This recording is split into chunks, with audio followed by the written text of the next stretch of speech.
Chuck Norris! Chuck Norris.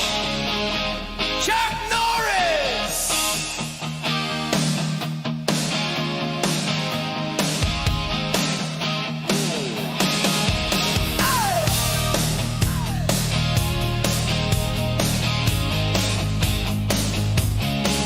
Yeah, the time has come. A man must rise. No occasion will stop him. Nothing can harm him, no matter how mean, no matter the size. Chuck Norris will win.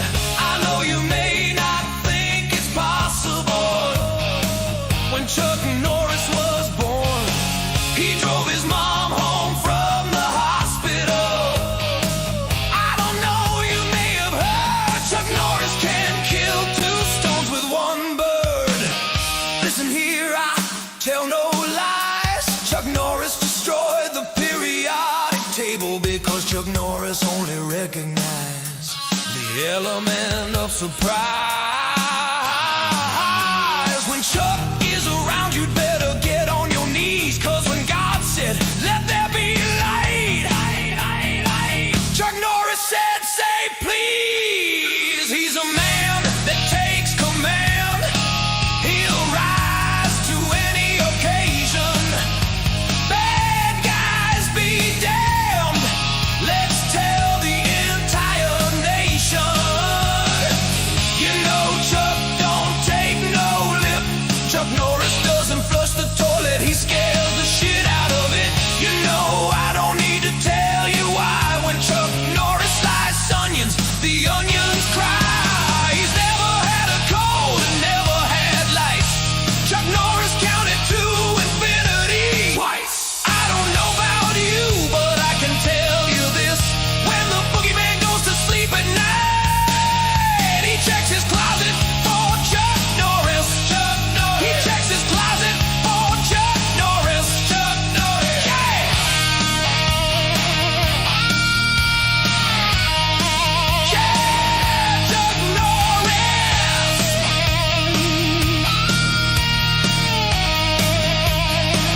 It's that time! That time to get gay! Time for Chuck Norris month on Toxic Tuesday! Yay! Yay! Yay! Yay!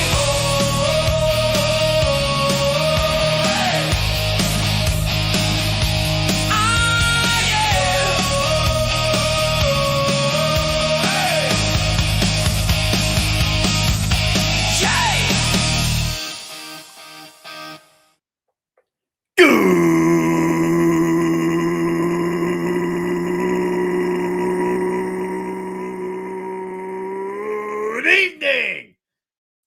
Welcome, everybody, to Toxic Tuesday. Guys, I'm just getting straight into it. Happy Tuesday evening to all of you. I say, guys, for being here early, and I see more of you popping in here. What's up? Happy you are here. Let's acknowledge our faces in chat. Darth Viewer, Brian, Buff, D-Bud, Martin, Davina Duckworth, Psy4 Chaos, Jonathan Conroy, Jonathan 93, Mega, John Edgar, Corellian Rogue, Soul Assassin. Great to see you. Rob Altus. What's up, Rob? Long time no see, sir. Happy you are here. All right, let's bring this overlay down. So we're going to get some things right out of the bat. All right. Obviously, we have had some recurring issues in the last few weeks with the Toxic Tuesday stream. Why it continues to happen this way with Toxic Tuesday, where it just stops abruptly, I don't know. But I talking to Darth Viewer in the comments last week that stuff ends. And what I mean by it ends, about a month from now, less than a month. Probably right on time for the 5-year anniversary show. We're going to go back to StreamYard. That way we can have a proper show. It's going to cost me a whole lot more money, but I'd rather have a show that operates and goes smoothly than to deal with this crap. Saving money was nice for a while, but it's clear that there's a whole other cost that comes with saving money. And I'm not going to do you guys dirty at that just to save some money. So I am currently making adjustments. And I'm going to make even more adjustments in order to make this work. I've already to adjust. I've already removed one of my streaming services, maybe look at other ones, figure out ways to make sure I'm going to afford this properly so you guys get a proper show free of all this abrupt bullshit. So I do apologize for it, but that shit ends in less than a month from now. It'll be right on time for the 5-year anniversary when we do the toxic tier list. And of course, guys, we are hanging out on Rumble. So if you're one of those people who likes to have it both ways, which we highly encourage around these parts of the world, well, you have a place to do that. So you can pick a lane, the YouTube side, or you could do the Rumble side. It doesn't matter which way you want to have it. Front, back, top, left, center, bottom. You decide. But I'm going to bring my dudes in here. One of them is Mark D with a C. He's not here. He's probably attending today. Then we'll bring in. Oh. Everything. Do you need a minute? All right. Mark's attending this stuff. Red shirt. How are you, sir? I'm doing good. Yeah, this is wow. This is a roller coaster. Yeah, it is. And Oh, it's only got one hill on it. dude. No, this movie is very interesting because it was, for me, it was a bit of a perfect storm in my type of life. So obviously, I was coming up in high school. I remember this very distinctively. Okay. Yeah. This was either a freshman or a sophomore. Right? It was one of these years I discovered this movie. At the same time, I was getting into the Grand Theft Auto franchise in video games. And I was also getting into a lot of the mobster, gangster type of movies. I was getting into Goodfellas, The Untouchables, the original Scarface. And then, of course, when I was like, oh, hey, there's this Al Pacino one, and it's a Cuban one. And he goes by a different name. What's all this? And I remember I bought the DVD. I remember they had a really nice, like, silver slipcase DVD. Bought it, watched it obsessively. And getting into all these movies while being hooked on video games like that, particularly Vice City, which took place in the 80s, much like this movie did, was very formative in my upbringing. Lots of shooting, lots of fucks being thrown. It was just absolutely a perfect storm of just, coming up, just watching nonstop gangster stuff. And then, of course, a few years later, being in a trade school, seeing gangster stuff was, well, memorable. We'll just say that. Some things I will never share on YouTube stream unless someone throws like a $200 super chat, which no one's gonna do. By the way, don't do that, chat. Don't do that. Seriously, don't throw $200 my way. But if you did, I will then spill some dirt on the madness that happened. Some of the shit I seen way back when. Oh, if there was ever one Nick Weiser panel I would want to be on. Oh, Max Redstone. That sounds like an invite that you absolutely deserve. If you're down, dude, I will let you slip in for a show. I've seen you on stream, and I trust you with this show. So if you're in, dude, I will happily let you on, sir. Miami Vice stream, Wendick. Oh, dude. Doing this movie, and before we, Mark comes back, we'll get into it. I thought about this when watching this. I'm like, I want to get it. It gave me like two kicks. It gave me an 80s kick, and it gave me a gangster kick. So I'm like, well, we've already done Goodfellas, but we haven't done The Untouchables. We haven't done Casino. Maybe there could be like some hybrid type of deal. So I'm thinking maybe after the 5-year anniversary, we'll do those movies and Miami Vice, which is fine. Right before the 5-year stream, we're actually gonna do Days of Thunder, which is very 80s as well.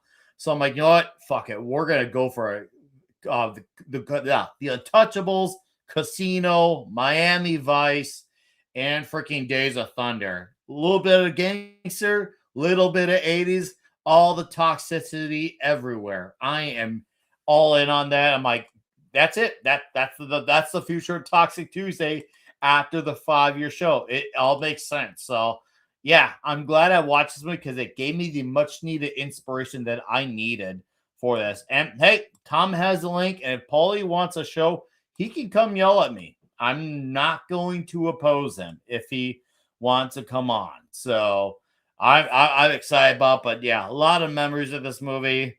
And boy, you want to talk about a movie that got a high school Nick to say fuck a lot. This movie did. Oh God, dude. This movie is the worst with it. It really was worse. I mean, especially in high school where everything is chaotic and everyone has a rivalry with everyone, and everyone was just wanted to be Italian or Cuban. And it was just like, yeah, none of you are Italian. None of you are actually Hispanic. I may not be Cuban, but at least I am Puerto Rican. So I can at least have some freaking leeway to have a local moment in my life. But man, it was a big deal for me, a heavy deal. And boy, it's so weird to think that I gave so much of my life to this movie time wise because it's 2 hours and 50 minutes. And to me, it's a movie that usually when you get into movies that are of this length, there's usually something a bit more complex, but it's really not a complex movie. It's, if anything, it's very straightforward. Actually, I'd say even more straightforward than a lot of these type of gangster movies. It's just there's a lot that's being built up only for it to become, the calm before the actual storm. So it's a rise and fall type of movie, but you need to add all these layers of what happens when a man rises to power fast. So it should show you how much quicker, faster, and harder he can lose it all. And boy, this tale come executed very well. And to me, it's not about the characters you're rooting for. You're entertained by the performances, but it's about you're rooting for the fall because you want a guy who thinks he's above it all to finally get what coming to him. That's what it's all about. So I still deal with misunderstood arguments to this very day on this movie. Not a dig on my buddy Eric O'Sullivan, by the way. Shout out to Sully, great man. Let's see if Mark is Mark. All right, he's still handling stuff. He'll be around, but chat, yes. Before Mark comes back, if he said he's gonna be your way out a minute, and that's fine. Um, if you got any other 80s super duper 80s badassery that we need to talk that we somehow, I know we've done over 200 of these, so it's gonna get a little tougher. But I truly believe that there is optimism for plenty that we have yet to go over because I don't want to talk too much about Scarface until we have the slip and slide up. But I want to know what other 80s, because if we can milk the cash cow of the 80s and gangster, I'm down. I'm seriously down for more. And Redshirt, of course, you Yeah. can throw some bones my way as well because we want to extend it into Overdrive on top of Goodfellas, on top of Casino, on top of Miami Vice. What's up, the dead man? How you doing, dude? I'm seriously down. I to me, like, this movie is like, yeah, I remember the hell out of it, or I'm just not doing enough of 80s and gangster stuff. So the movie that made Nick go, oh, there was always a thug life element there, but even amongst the gangsters knew who I was, and they never tried to change me, and I never tried to change them. So there was always a mutual respect. And they kind of even liked when I had what was going on in my life, being going on, whether it's on the musical stuff. They always respected that side. So there was always a respect there. That is for sure. Davina Douglas. Motley Crue's music here for Dr. Feelgood is obviously inspired by Scarface. Oh, yeah. And that's another thing. Boy, did this culturally become a major influence. Even though, and I feel like, we could talk about this now, Richard. The critical acclaim of this movie is not good. Oh no, is he alive, Mark? It shows your mic is off, but so and yet I can hear you. I can hear Yeah. you, but it shows your mic is off. All right, well, slip in, slip out. Oh no, you're good, man. You're good. What's up, Chris Mead? How you doing, dude? Happy you're here. D Bud Martin on Rumble says, "What a country!" I agree, man. What a country indeed. I just posted a bunch of American flags on Rumble. And yes, guys, once again, seriously, be ready for the show on Rumble. That will probably be where we actually play the clips for the movie. So I highly encourage, if you haven't set up a Rumble account, this is the time to do so, because watching clips from this movie will be fun. And I'm probably going to hustle Mark on getting through the slideshow just so we can have an excuse to enjoy more of the clips than the slides from the movie. And I don't think Mark will be Yeah, I can't. well against that. I'm trying. Can you guys hear me? Let's see. Oh, we can you hear hear me you. now? Sorry about that. No, I don't know what's going No, on you're with good, the man. freaking. It's not this like you had stuff you're studio. dealing It's with, like, so we're trying to we just put you in the backstage. And then yeah, when we no, but I brought you was back trying to share up, my screen, but damn it, talks like all my icons like disappeared and everything. Hi everyone, but everything disappeared. I was just helping mom with someone, helping grandma with she's getting some construction work at the house. So let me get this shared screen. The font guys, you're gonna watch Mark get it up in real time. Yeah, the font like disappeared on me. Here we go. Come on. I can do it.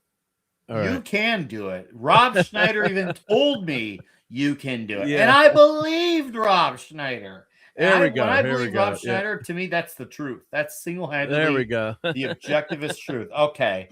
Phew, Let me get my it worked. Orangina up for this. Sorry, Tony Montana. It's none personal, but we have to cover you up with some Orangina in your face. And I do have this set to go pretty quickly too, so I can speed it up because there's I always groan when I'm like, oh crap, this is a freaking long movie. I'm screwed here. I got to start early with the slideshow. But here's what's worth it about it, Mark. We can enjoy the clips on Rumble. Yeah, and then we can just have a chill session watching 15, 20 minutes of clips. So it's like, the sooner we do that, sooner we can just get to Rumble and just enjoy that. And I'm not sure if you heard it while I was going before you had to go attend your stuff. I did say in time for the 5-year anniversary show, we will be coming back to StreamYard. And after that show, we will be doing Miami Vice. We'll also be doing The Untouchables. And we'll also be doing Casino. So a lot of 80s and a lot of gangster. Because this movie inspired me to do more 80s and more gangster. Yeah. And I want to ride the wave and do more 80s and more gangster. More gangsters, right? Yes. Yeah. And Christian Delore with a Canadian 5. What's up, buddy? He says, I played the 2006 Scarface game on Xbox to death. My boy grew up loving Tony Montana. Say hello to my friend, cockroach. Dude, yeah, that game was fun. It was not the best made game, but you didn't care because you were Tony Montana, and that was more than enough to sell you on. Didn't matter, right? That's all that mattered. So, right? Oh, sweet, he's gonna come. We're gonna have Max Redstone joining us for this. Hell yeah! Hey, Max. All right, Max, I'm getting that link set up to you, buddy. All right, so let's freaking go. Okay, I just sent Max Redstone the link, so hopefully it pops up here in a moment. Hell yeah to that. And of course, dude, right off the bat, I remember this score stuck out to me day one when I heard it, just from this opening credits from Giorgio. I was like, it was immediately powerful, it was dark, and there was a sense of triumphancy in it, but it felt like there was definitely something brooding there as well. It's really weird how a score can feel brooding yet triumphant. And yet Giorgio did with this movie. And it's a big soundtrack. It's a big, because there's even an expanded version. So for the music nuts out there, especially for movie scores, this is a big score. It's a big score. And the expanded edition really covers a lot of the ground there.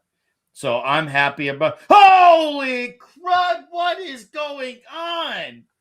D. Bud Martin for 32. 32 again. This is like his tradition. Once every 5 to 6 months, it's 32. It says, for the StreamYard fun, Toxic Tuesday is my favorite show of the week. It must not be messed with, especially for the 5-year tier show. D. Bud, you did not, dude. But thank you. That is incredible. And you know what? You're going to get double clip for that one, man. Actually, you know what? You're going to get triple clip for that one, okay? Let's figure out where we want to put.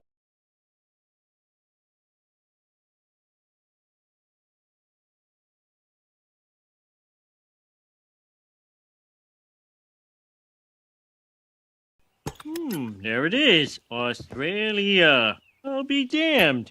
Look at this country. You are gay. I saw you strip down for that hot tub. His dick's not small. You have the biggest dick I've ever seen on a man. Thanks.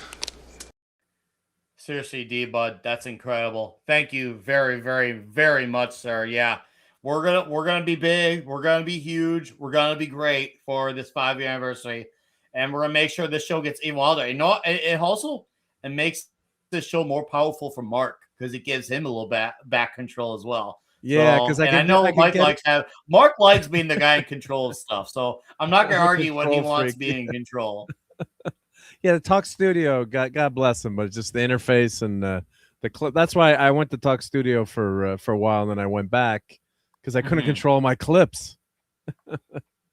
He can control his tips, but not his clips. And then Christian with another Canadian five says, "There's only 2 things I never break in this world: my word and my balls." Oh God, you guys are being way too generous.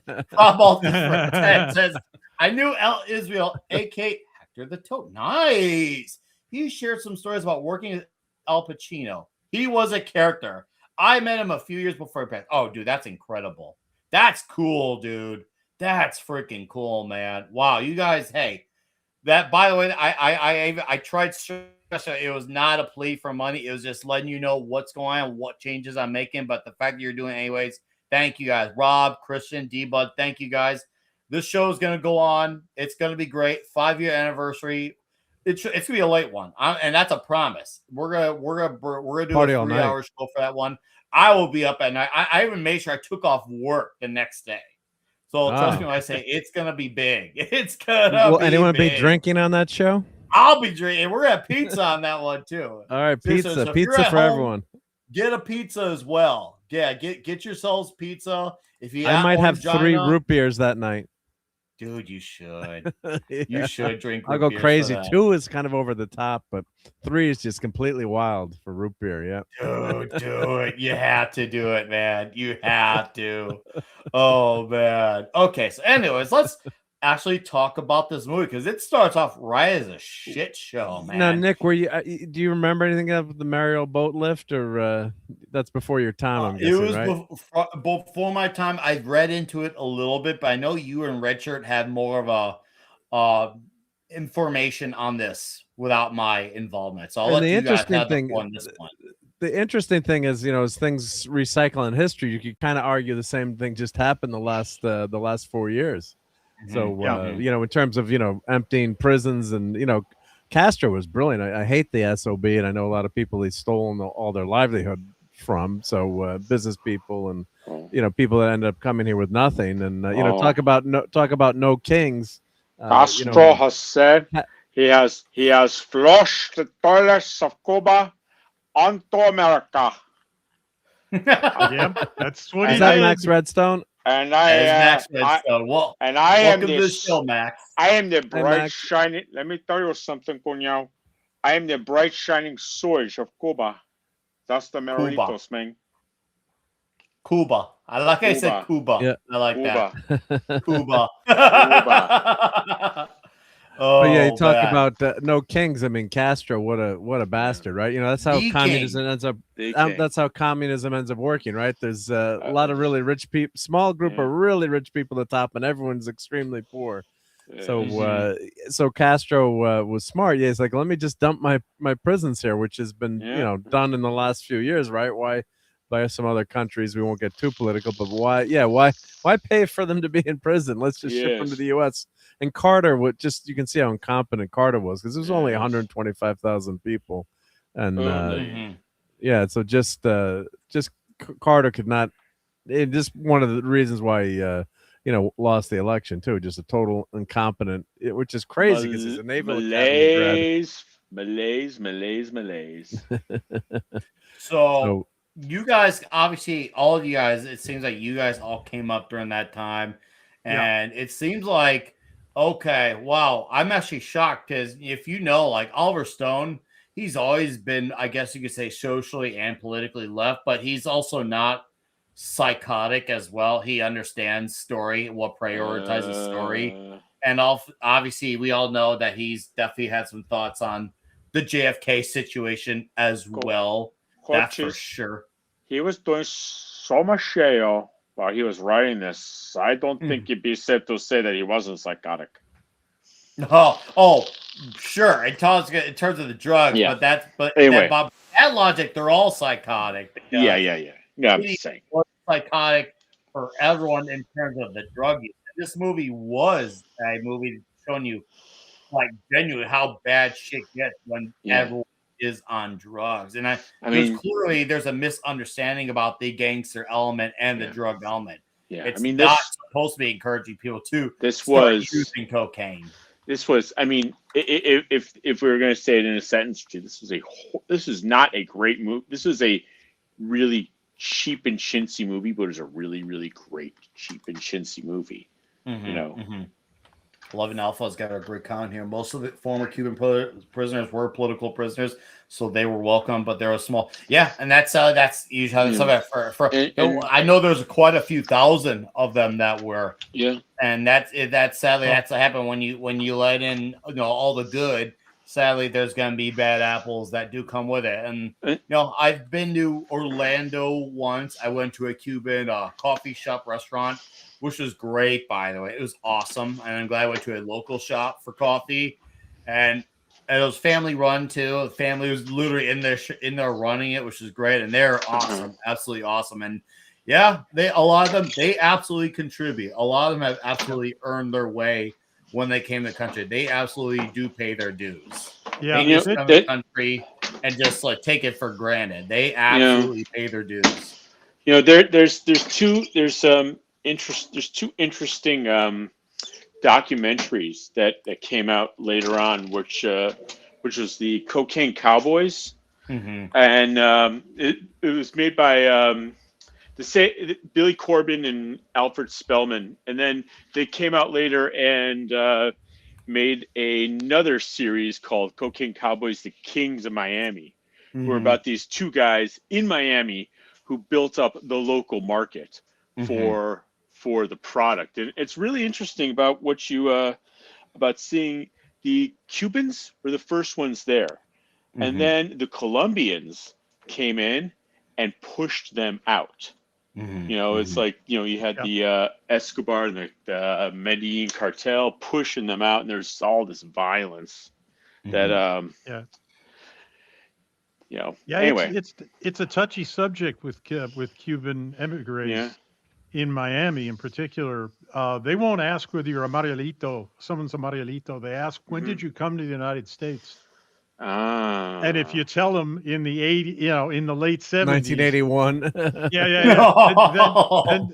because the Marielitos have a very, it's like two sides of the same coin for Marielitos.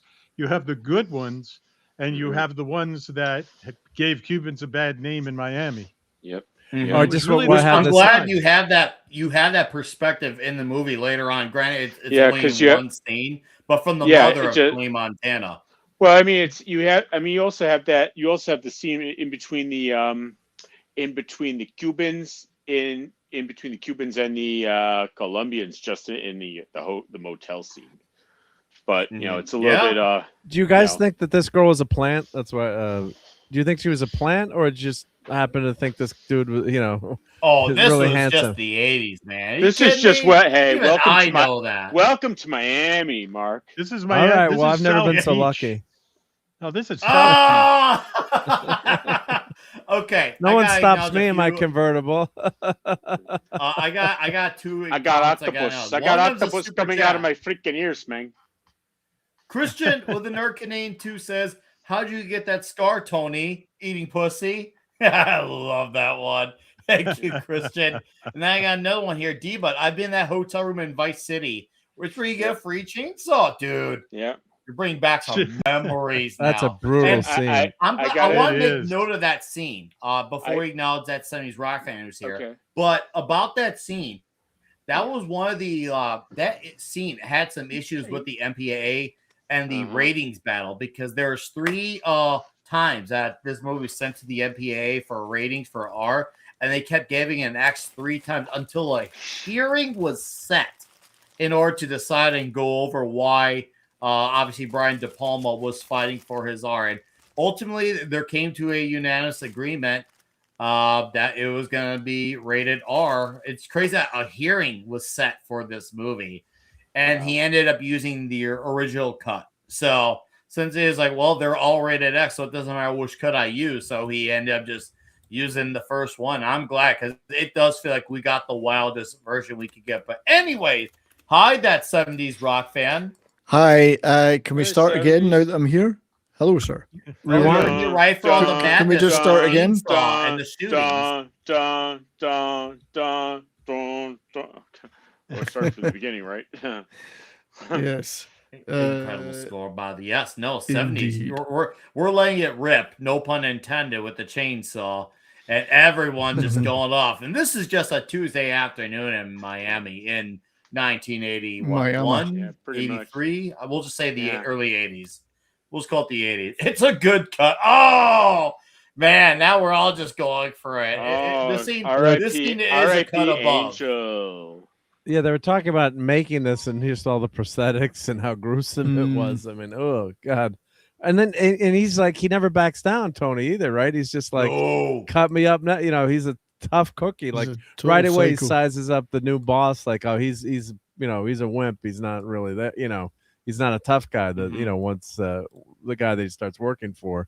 And God, just Pacino is just brilliant in this movie. You know, if you didn't have someone as good as Pacino in this, it's not working. There's some controversy. Yes, he's not, you know, Latino playing this character, but I don't know. Just it's probably not the first time he's played a Latino. A language coach to try to do the best he could to adjust his voice for a Cuban accent. And his partner in this movie, Steve Manning, who plays by Stephen Bauer, is actually Cuban. So he was able to play off him consistently and hopefully come the closest he could to blending it. So it definitely wasn't for lack of effort, for sure. And well, today, you know, today would be, you know, the casting of who you cast is such an issue, which is ridiculous. But I'm fine with that to a point. To a point, I'll say it that way. I'm glad we got at least one of them being actual Cuban in the bunch. Ultimately, he is what matters at the end of the day. But for this type of story, we're not telling like a story based off of something that already exists. We're telling our own story. This is clear because there was originally talks about this being a remake to the original Chicago gangster flick, and obviously that changed, and it turned into this one. There's that comedy son of a bitch. One of the last movies that spun on anti-communism and how Fidel Castro is a sack of shit. Thank you, Scarface. Yeah. And then I mean, it. You know, they do a very good job. I mean, if you look at the cast list, just run down it. Very few Hispanic actors, very few Cuban actors. The one that struck me was seeing. I wasn't expecting to see him because right after this, he went in. He played a character on the TV show The Equalizers. Matt Margolis. He's the guy who puts the bomb underneath a car. We'll get to that. But the point is that I've always heard him with a really whiny New York accent. And here he comes in here and he's speaking Spanish. And I'm like, he sounds like he's speaking. He's speaking with a good accent. Yeah. So they spent some time on that. Hector Salamanca. Hey, Michelle Pfeiffer couldn't take the stairs. Come on, I mean, what's going on? Look at the chest hair there. Look at all that chest hair, and that's a very 80s movie. And that's just Michelle Pfeiffer. Wait. Look at that. Don't tempt me to put on a button up and unleash my chest there. Even the women had chest hair in these movies. I got a button up I'm looking at, and it looks very. Actually, it's off the Miami Dolphins. So I would be authentic to this movie wearing. Was Robert Loggia Hispanic or Jewish? You tell me. He's Hispuish. Okay. Well, it's funny that even though this movie takes place in Miami, they actually filmed most of it in LA, and it wasn't because of money issues, because there was skepticism and pushback from Cuban communities about the portrayal of Cubans in this movie. And this is something, I shit you not, it's something I didn't notice until my most recent viewing of the movie. At the very end credits, and you can tell it was not something that they added in time. I mean, to my knowledge, at the very least, it was probably in the 2003 or 4 DVD as well. But if you look at the end credits, they say this movie is not reflective of what Cubans are like. And when I'm watching it now, I was like, oh, that was in there this entire time, and I just noticed that in the end credits now. Yeah. It's not. No. It's this is more reflective of what the Colombians are like. So when does Marco Rubio appear in this movie? Oh, that's true. He does do everything. Because he doesn't he do everything? Doesn't he do everything? Yeah, he does do everything. He probably is already in the movie. We didn't even notice he's in the second Sosa scene. That's what it is. He's basically the White House version of Jennifer Lawrence. He's the White House version of Jennifer Lawrence. He's already done it all. Like seriously, what hasn't Marco Rubio not done? But speaking of Michelle Pfeiffer, about her character Elvira, she actually was asked to lose a lot of weight, which is weird to think that she was not even like fat, and somehow they asked her to lose weight for this. More weight for this movie, because she is just gave her a ton of coke. Bony, skinny, and I know she was not fond of doing it, but obviously it worked because it made her a bigger name. But she was definitely not happy that she had to do it for this movie. She did not like how she had to starve herself, and it became something she remembered for whenever she did other movies in the future to not do this again. So this definitely was something that it set her. Oh, that was weird. Did you see that? What? When the orangina lips were on Michelle Pfeiffer's face, and it was really weird looking. I'm glad you guys didn't see what I saw. Well, let me go back. I mean, because Jared Leto. There it is. Oh, I can't unsee well that. placed. You know, I planned that out. Jared Leto and Christian Bale have both talked about like how difficult it has been, how difficult it was for to get this just dramatic, massive weight loss for particular roles that they've been. So I can only imagine how difficult it was for her. Yeah. Oh yeah. And it's rough on the health too. Yeah. They didn't have Ozempic back then. Yeah, I mean, actors who go up 25 pounds for one, down 20 pounds for another role, by the time they manage to get themselves back to normal, they're paying a price for that. Oh, okay. I'm clipping this. Yep. Look at De Niro in the Untouchables. He's already getting set up for when we return to StreamYard. He's already thinking ahead. Oh, you gotta be prepared. Yeah, be prepared. Yeah. Oh, you got a look in your eye, dude. You got a look in your guy like you ain't been drunk before. I like how she says the worst shit about him, and his response to his buddy May is, "She liked me." I was like, wow, that was your takeaway from that, bro? I mean, talk about a stretch. Okay, man. Talk about an unassailable ego. Yeah, it went well. It went great. that chick of his. Look at the she likes me. The leopard print on the inside. Were you guys driving leopard print in your Cartiers? Did you want that?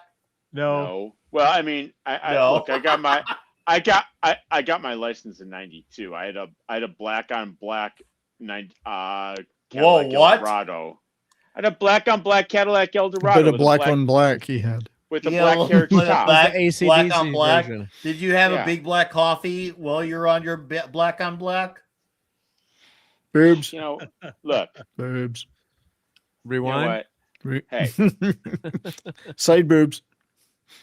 Yeah. Oh yeah, a lot of those. Hold on.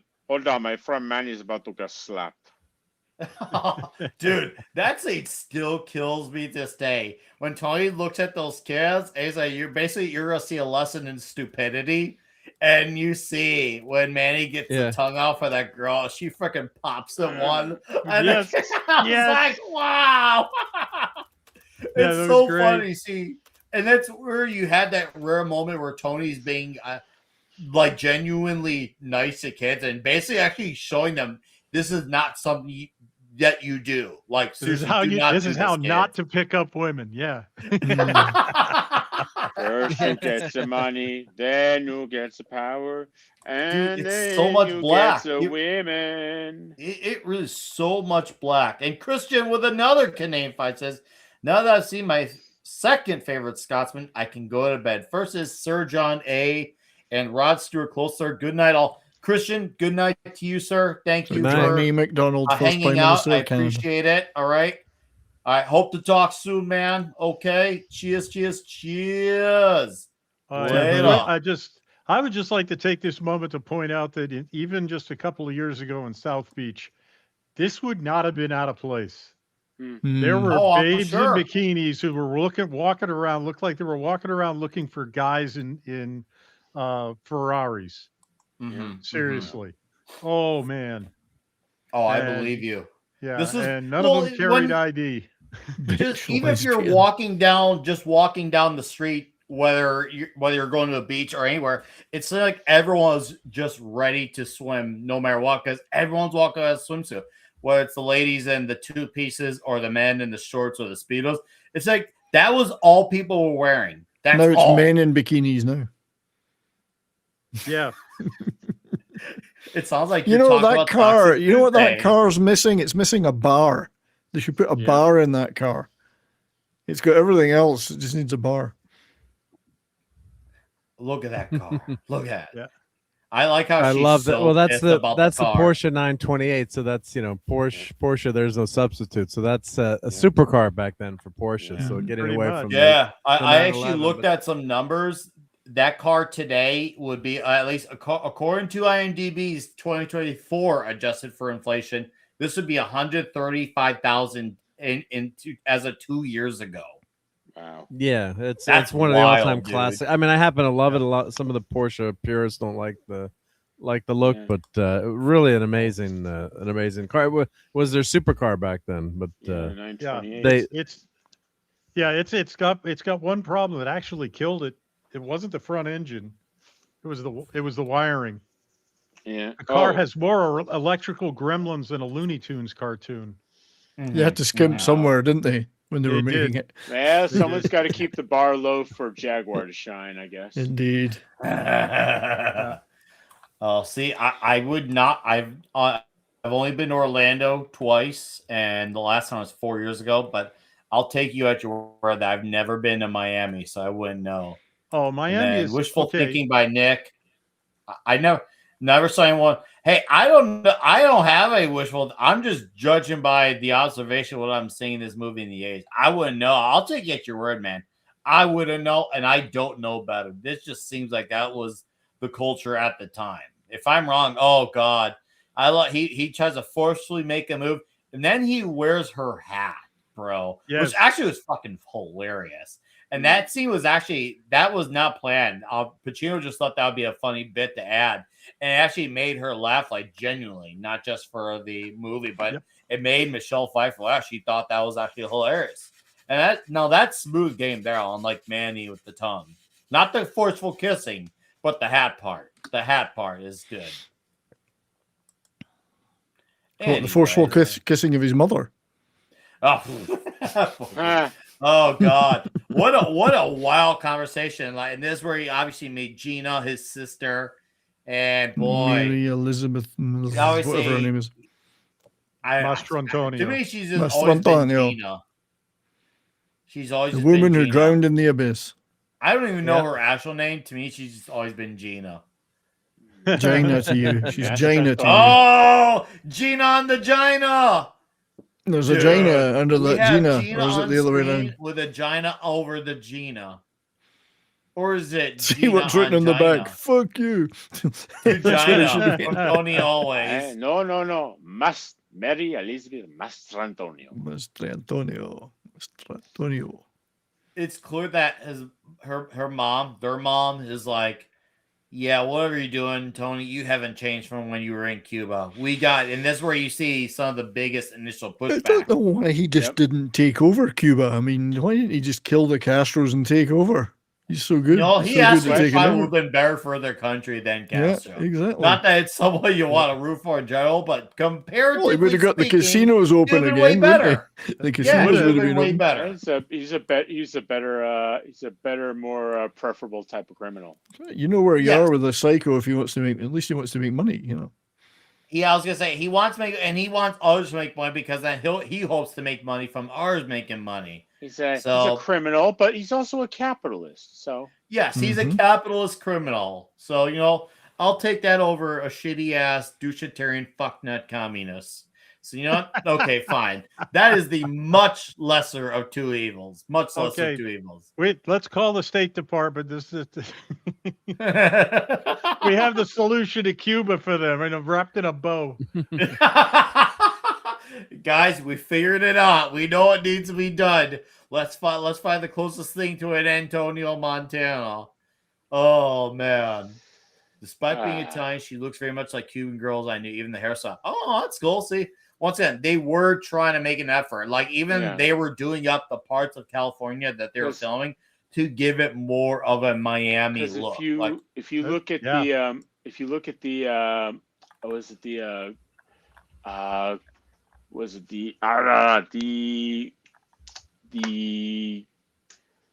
Cuban the Kings of Miami, the cocaine cowboys, Kings of Miami. It's built. It's built around these two guys, and one of the guys had this one girlfriend like that he knew in this like bakery shop, and it's like oh my god, she kind of looks like Gina from Scarface. Wow. Sorta, yeah. Kinda, sorta.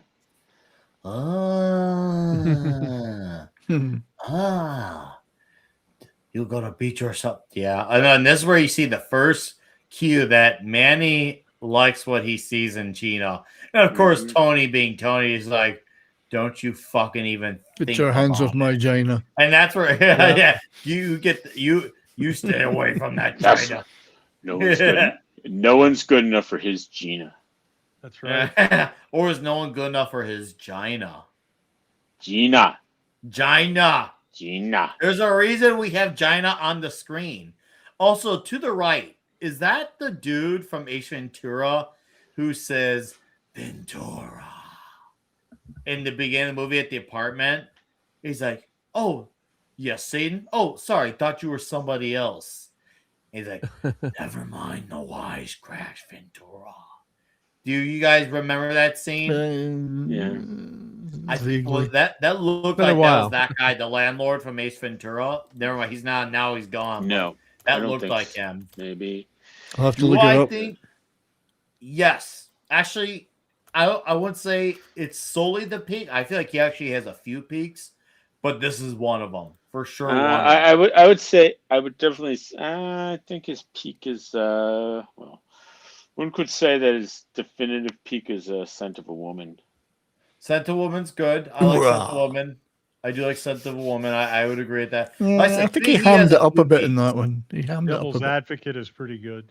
Yeah, I agree. Oh, large again, Devil's Advocate. That's what he doesn't have a single peak, but I feel like he's like got quite a few of them. That one that he filmed in Alaska. What was that one called? Daylight or something like that. But no, I don't know if it was Daylight. He was. It was interesting. There he is, landlord. He played. He played Roy Cohn in the 6-part adaptation of Angels in America on HBO. Oh yeah, it's very interesting. Very interesting. And this is our boy here, talking with all the guys. Not only is he trying to learn how business works, but it's clear he's no, that guy that's you just look, wasn't that Margolis who was in Breaking Bad? Jonathan 93. You just gave me an idea. I'm adding that to Toxic Tuesday for the gangster list. Heat. I love Heat. Haven't watched that in a long time, but I remember loving Heat. Now that's peak. That is definitely peak De Niro. Yeah. I got some ideas for you on that one, Nick. I'll talk to you after the show. Good, but we're adding Heat. We're adding Heat. Oh, that is great. Yep, I that's a cannot believe classic, we've yeah. not done Heat. Holy crud. And you know, and just a side fact, Al Pacino said his motivation for the movie was that he was on cocaine. That was basically his don't say. initial motivation. Well, you know what he did for this movie, right? Assuming, like, and that's assuming that he's telling the truth. It was Mark, milk powder. I think you're right, Nick. I think it is the same actor. You know who I'm talking about, though, right? Yes, it's Mark Margolis. I think it's Mark Margolis. Oh, he's playing both. Oh yeah, he's Shadow. Listen, yeah, he probably is. But in my mind, he will always be the Ace Ventura landlord. Kind of like I don't even know the lady's name who plays Gina. To me, she's always Gina. I didn't even know Ed O'Neill's name until last year. I'm not joking. I'm serious. Oh. To me, he was always Al Bundy. So it was just like, who the fuck's Ed O'Neill? The Al Bundy guy. Oh, he has a name. He'll always be from Ace Ventura for you. He'll always be from the Equalizer TV show for me. Oh, okay. Never fails to complain about his divorce, and then he comes up with all the guns that he was asked to find. He was in that. Davina, next week's Toxic Tuesday is a Michael Mann movie as well.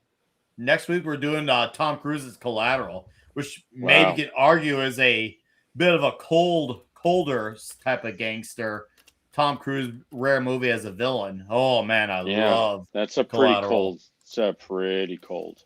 It's a pretty damn cold movie.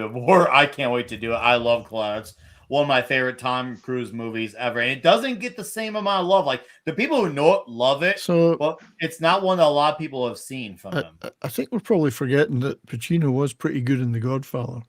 Yeah, just a little bit. Yeah, I mean, it's obvious to say, but it's better to go off the ones outside of the obvious and I'm glad you guys have mentioned that because there's so many other good ones, and we're actually trying to highlight those. We're outside just the obvious of the obvious. But yes, was that movie where he played a gay guy in it? That would have been your favorite, Nick, I think. Oh, old dog! I mean, come on, that's all I've asked for in my life.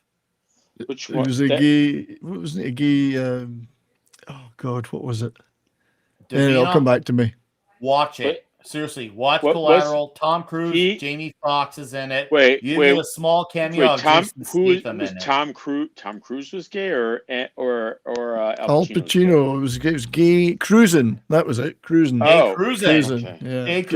Because Al Pacino, because in Angels in America, Al Pacino, Roy Cohn was gay. But Cruising was about gay rent boys or whatever. So I thought that would have been Nick's favorite movie. Easy. Nick. Easy.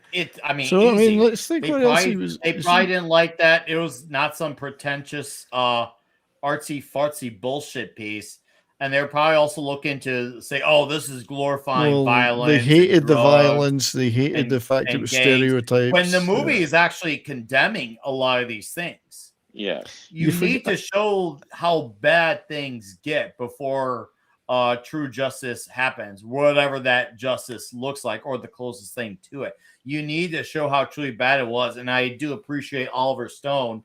He got involved with talking to like law enforcement. He talked to attorney generals down there. He wanted to get an idea of what the culture was like around all the stuff. So he was having personal conversations with all of them to get the closest he could get to getting the culture around all this stuff right. And to him, he was just getting the environment around the cocaine, the guns, the violence, the closest he could to accuracy. And I do applaud him for it. That is someone who's committed. It seems like everyone was committed to the craft, no matter the part. Whereas the lady who's Gina, Michelle Pfeiffer, losing weight that she didn't need to lose. Obviously, the role of Manny, obviously Al Pacino, Brian De Palma directing. There's just a great who's who of like not only cast members but creatives involved in this movie as well. And everyone was always a good director. Not only having fun but giving a good time. And it was a movie that made Al Pacino and God, how am I forgetting his name already? Stephen Bauer. It made Al Pacino. I think I said earlier. I apologize for repetition, but Al Pacino and Stephen Bauer became close friends because of this movie. As a result, because they had such fun filming It's very together. I feel gay. you could see That's that very gay of chemistry them. shine on screen together. Very gay of them. Well, yeah, of course. Yeah. So now people are mentioning, I forget how many good movies Al Pacino had been in over the years. Carlito's Way. What a So great many. movie. Dog Day Afternoon. Serpico. Yep. There's just so many. And Justice for All, it's a great movie. And that's the whole point, is to Glenn ignore that, Gaddy, because Glenn Ross. it doesn't benefit the argument. So if they have to pretend something's not there just to justify their own argument, they will pretend something is not there. You know, we should do Glenn Gaddy, Glenn Ross one of these days. Yeah, eventually. What's your name? Fuck you, that's my name. Fuck you, that's my name. Mitch and Burry sent me from downtown. Yeah. Donnie Brasco. Come on, he was so good in Donnie Brasco. Makes you cry at the end. He's so good. Yeah. Any given Always Sunday. on the Insomnia. arm. Insomnia is the one. You I'm never, thinking of. you never pay for a drink. Always on the arm. Yeah. That's right. But Insomnia, that's the one where he was in Alaska. Robert Williams played the bad guy in it. Yeah. That was a great movie. Okay. Oh, the gods, where he sees Gina out with a girl. I'm sorry, out with a guy. I said a girl. And dude, and he immediately, you see what happens when he becomes. You hear the music change. Yeah, I love how the tone shifts because he sees her. And and all of a sudden, everything he was talking about, like business and just like life going on about, everything just didn't matter. Everything else stopped because he saw Gina. Time out. Yeah, and dude, He's in love. I will say though, Manny did have a great line about that whole spiel in response when she's like, "Well, at least he knows how to treat a woman," and Manny's like, "Yeah, by bringing her to the toilet to kiss." I laughed so hard. I'm like, "Oh God, shit, yeah. he's kind of got a point." I thought that was it. By taking you to the toilet to make out, I was like, yeah, shit. He's not wrong. That was He's a great blood. comeback. He's not wrong. No. I mean, he could be worse. It could. Oh, of course, it could be way worse. Could be, but it's just so funny that that was like the perfectly timed line to say by taking you to the toilet to make out. I was like, yeah, that sounds kind of, when you put it like that, it sounds really bad. And sometimes that's all it takes is the word placement. That's all it takes. Oh man! And this was a nightmare to film in this restaurant. He was asking the cinematographer, "Do you mind mirrors?" Because anytime you have mirrors, you can't have anyone else in the shot, and especially once things start to blow up here. And they had to use real glass, and they had to like implode the glass. They had to use special charges. I was trying to remember from the making of, but. Not an easy scene to do. And then, think if you're filming it, you can't have the camera crew show up, in the glass there. So the guy's like, I thought you meant just like one or two mirrors. This mirrors ever. It looks amazing. But yeah, here's the line coming. Well, the line's coming up later with about, taking her to the bathroom. Dude. And you could see Gina's face. It freaked her out. That's like for her, that's the type of thing where she at that moment probably was on like a bunch of drugs. But the minute she saw Tony, she probably became super straight. Kind of like when you have those moments, like whether you're really drunk or really high. Yeah. And all it takes is the right thing to whip you back into shape within the flip of a switch. That was that for her right then and there. That made her like instantly like straight. And of course she pushes back and it is not good. But yeah, of course, then they're in the car together. Manny delivers that funny line. I'm like, oh, dude, that is comedy gold. So even though the movie's obviously not comedy, but boy, does it have some great funny lines in there for sure. Right. Oh, man. And I'll tell you what, man. I like how everything is so colorful and stylish, and the movie doesn't have to make it look cinematic to look stylish. The 80s was just naturally stylish. I love that so much. How naturally stylish it was. You don't need to take a movie at the time to make it look stylish. This movie just was. Yeah. That is actually Richard Belzer. Yep. Yeah. Belzer. Hey, do another line. Y'all be babbling on. Gina's hair is huge. Well, no, big hair is a thing. I mean, it's remember Michael Douglas's perm and Black Rain? Yeah. Woo! Smoking perm. smoking. and the cigar.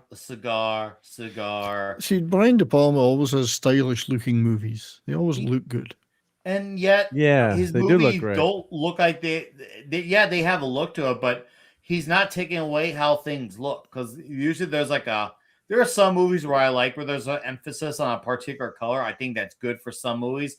But a lot of these types of movies, I want to see exactly what is going on, for what the movie is. And he didn't have to clearly make the movie some other weird color.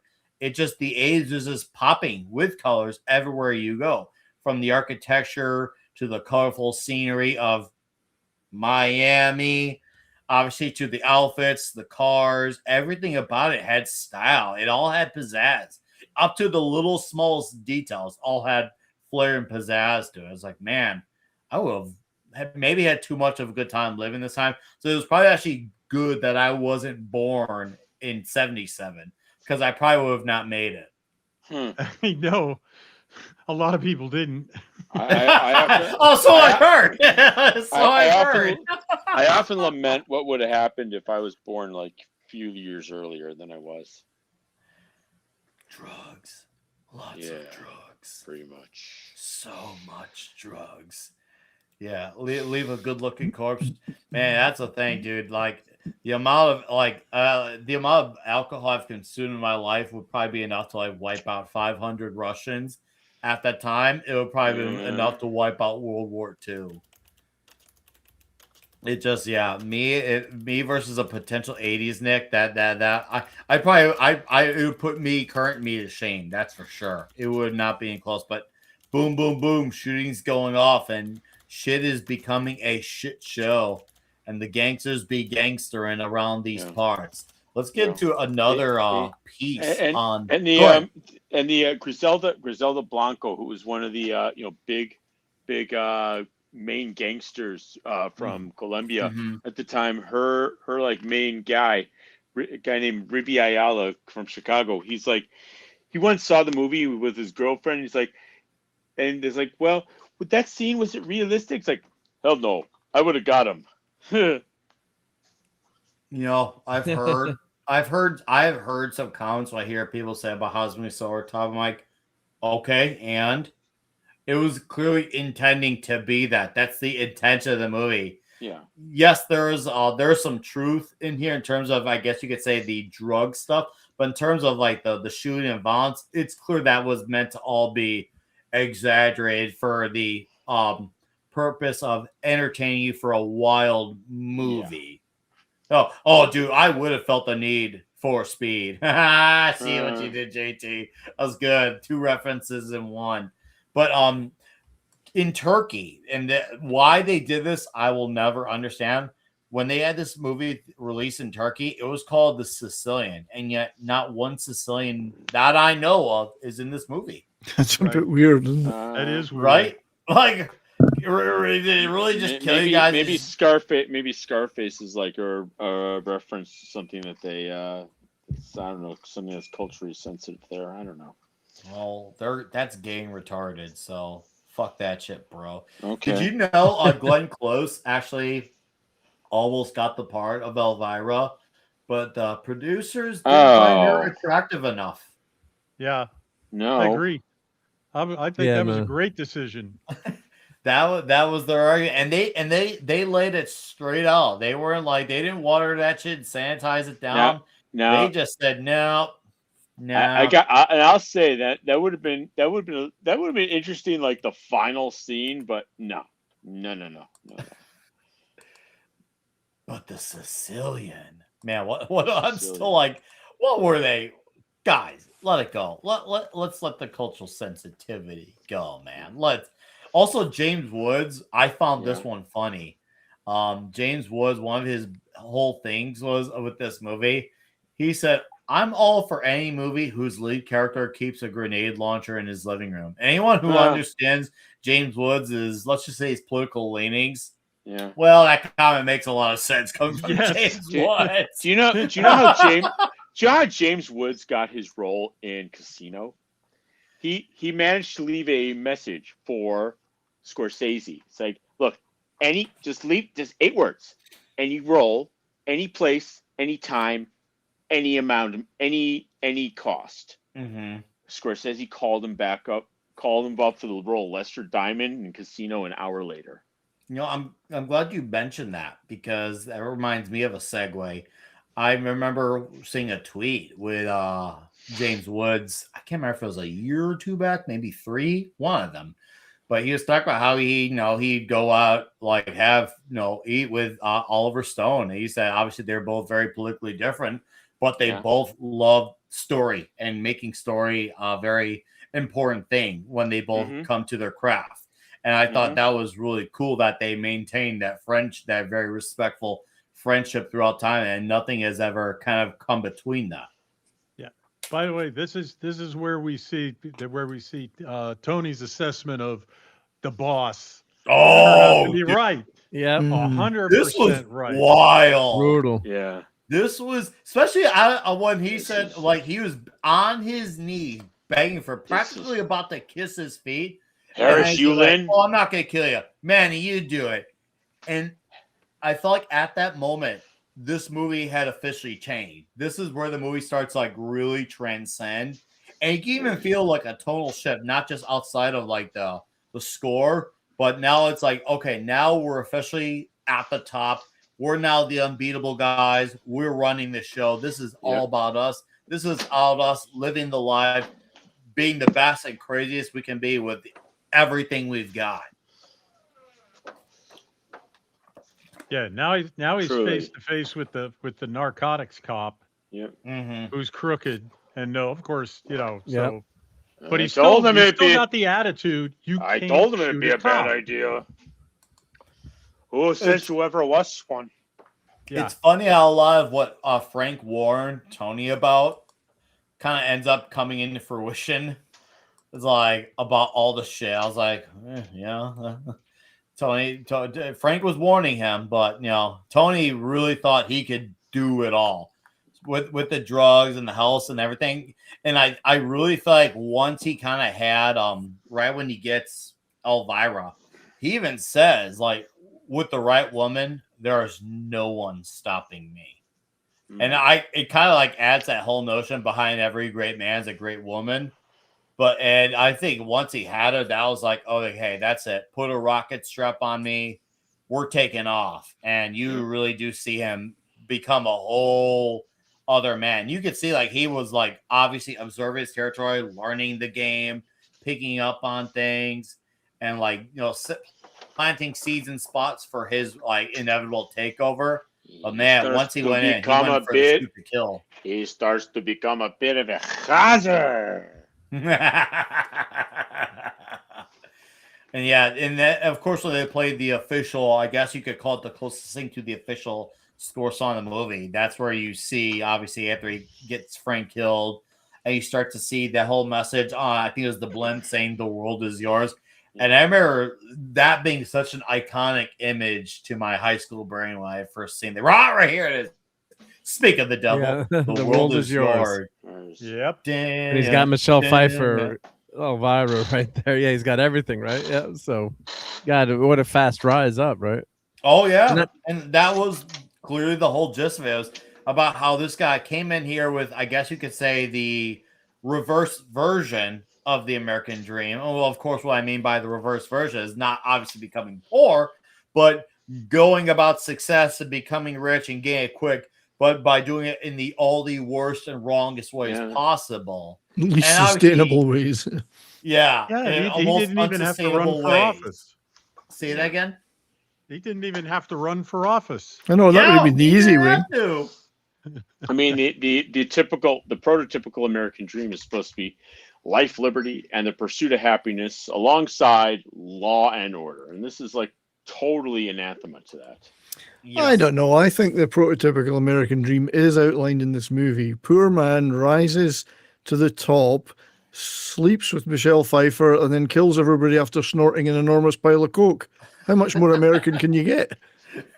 Oh God! I mean, when you put it like that, it's the classic Hollywood tale. When you put it like that, I like that you see he's buying all these companies, and Disney should have made this. because it's not just about the drugs. It's what he when he wants to take over, he wants to take over. He's getting companies all changing their name, adding the Montana name.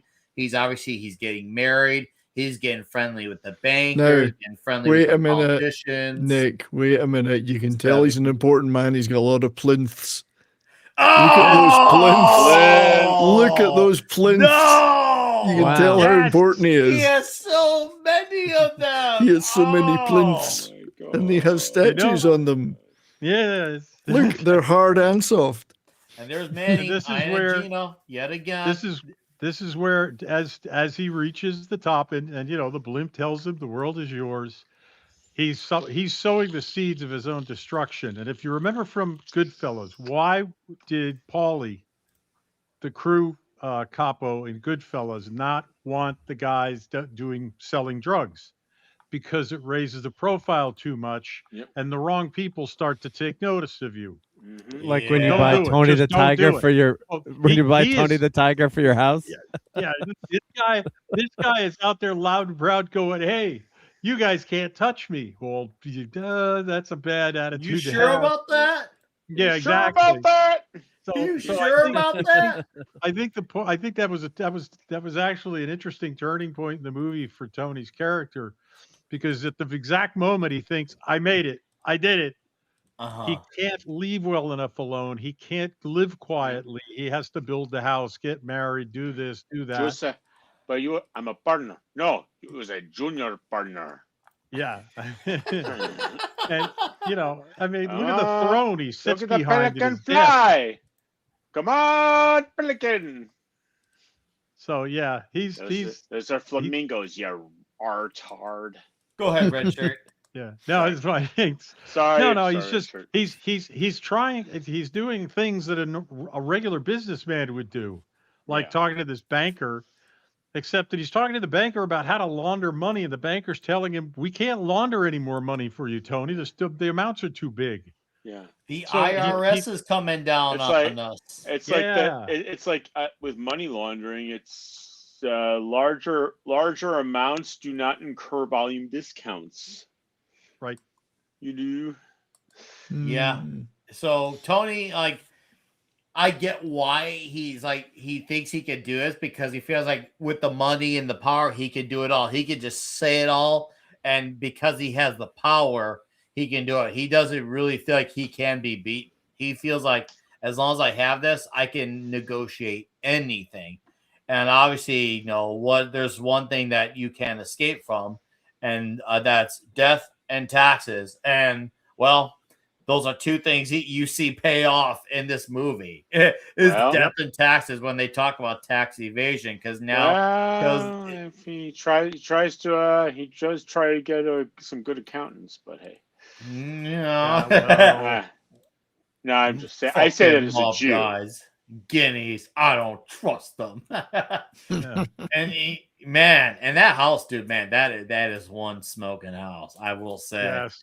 That is look at that TV cameras and everything. And I gotta tell you, there are streets in Miami that you could drive down where one house after another has a front yard like that, and you don't get to see the house. You just see this jungle with a gate and a road going back into it, and you just like, holy crap! There's some money here. Yep. And I love the comment. At one point, what does one of the characters say? You're not the only dealers on the block. You're not the only dopers around. And that's what Tony wanted to be. He didn't want competition, and he wanted it all. Like he took the statement, "The world is yours," in the most literal sense. He wanted it all. There's Tim. Yes. There was nothing he couldn't have his hands on, and there was nothing that was off limits. And it was go for it. Doesn't matter what it is, go for it. Plant your name on it. We can have it. We just got to figure out what we got to do. So he's a go-getter in a very dangerous way, but it's undeniably go-getter. He's clearly very ambitious. It is, once again, it's the very not so good version of the American dream. Yeah, there's some elements there that are the most American dream, but a lot of it is also the most absolutely worst way. True capitalist, if I ever met one. I didn't notice too. Oliver Stone named Tony Montana because, simply put, he was a big fan of Joe Montana. And I always wondered. No I way. always wonder if there was a connection there. And They surely don't look enough, alike. I mean, there Joe was. Montana looks more like Barry Manilow. And now I know. The more you know. Dun, dun, dun, dun, dun. So, yeah. And of course, Al, to this day, like Steven, both very proud of their roles, even though the critics hated this movie. And it's clear that they didn't care that they were hated, unlike nowadays where if a movie gets bashed by critics, they don't care if the audience hates it, but for some reason they like get really high up in arms about the critics. It's like they're not your paying customers. And it seems like these guys didn't budge at the critics because they knew they had an audience that was a lot more warm to this movie. And it obviously had a big second win when they did a re-release for it on DVD. I think there was even a limited theatrical release again for it. And there was actually talks about when the re-release was coming out to modernize it. Wait for this here. Modernize it. Not in the PC, woke, any of that, but modernize it for the 2000s in the sense that they wanted to actually add some rap music because a lot of rappers were big fans of this movie. And luckily, Brian De Palma refused that.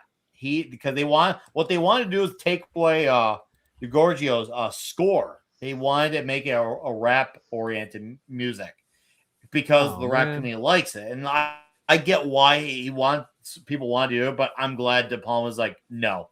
This is an 80s movie. You gotta stick with the times for this one. To me, it would have affected the vibe of this entire movie. I can't imagine like the music having the same sense of heaviness with a lot of the scenes, like the killing of Frank being at the top when he looks at the blimp. It says "The world is yours," or the scene rap music just wasn't coming into its own, not at the time, not at the place, not at the, it just wasn't. Forget about it. I am forgetting about it. I can't imagine. Even if I want to be even if I want to be lenient towards guys who I guess you could say I jive with more, like someone like DMX, I don't see DMX agreeing to that. It's like, I guess I'll do it if I get a paycheck, but other than that, my music doesn't fit with this type of movie. It just doesn't. Even if I look at based on what fits, not my personal feelings on a song, just does it fit? No, it does not. So please, guys, just stop. Just stop. I get you want to play what's safe and popular at the times. That's how historically Hollywood has been. They're just worse about it now, but bro, come on. Not everything needs to be retroactively changed. And thank fuck we have not gotten a remake of this. Thank fuck for that. I don't want to imagine what that would be like. It'd probably be a female-led movie. And it'd probably be somehow about men all being evil. Shut your mouth. Don't give anyone any ideas. Yeah. Don't tempt fate. They've already had the ideas. And I love how it's been with the second win.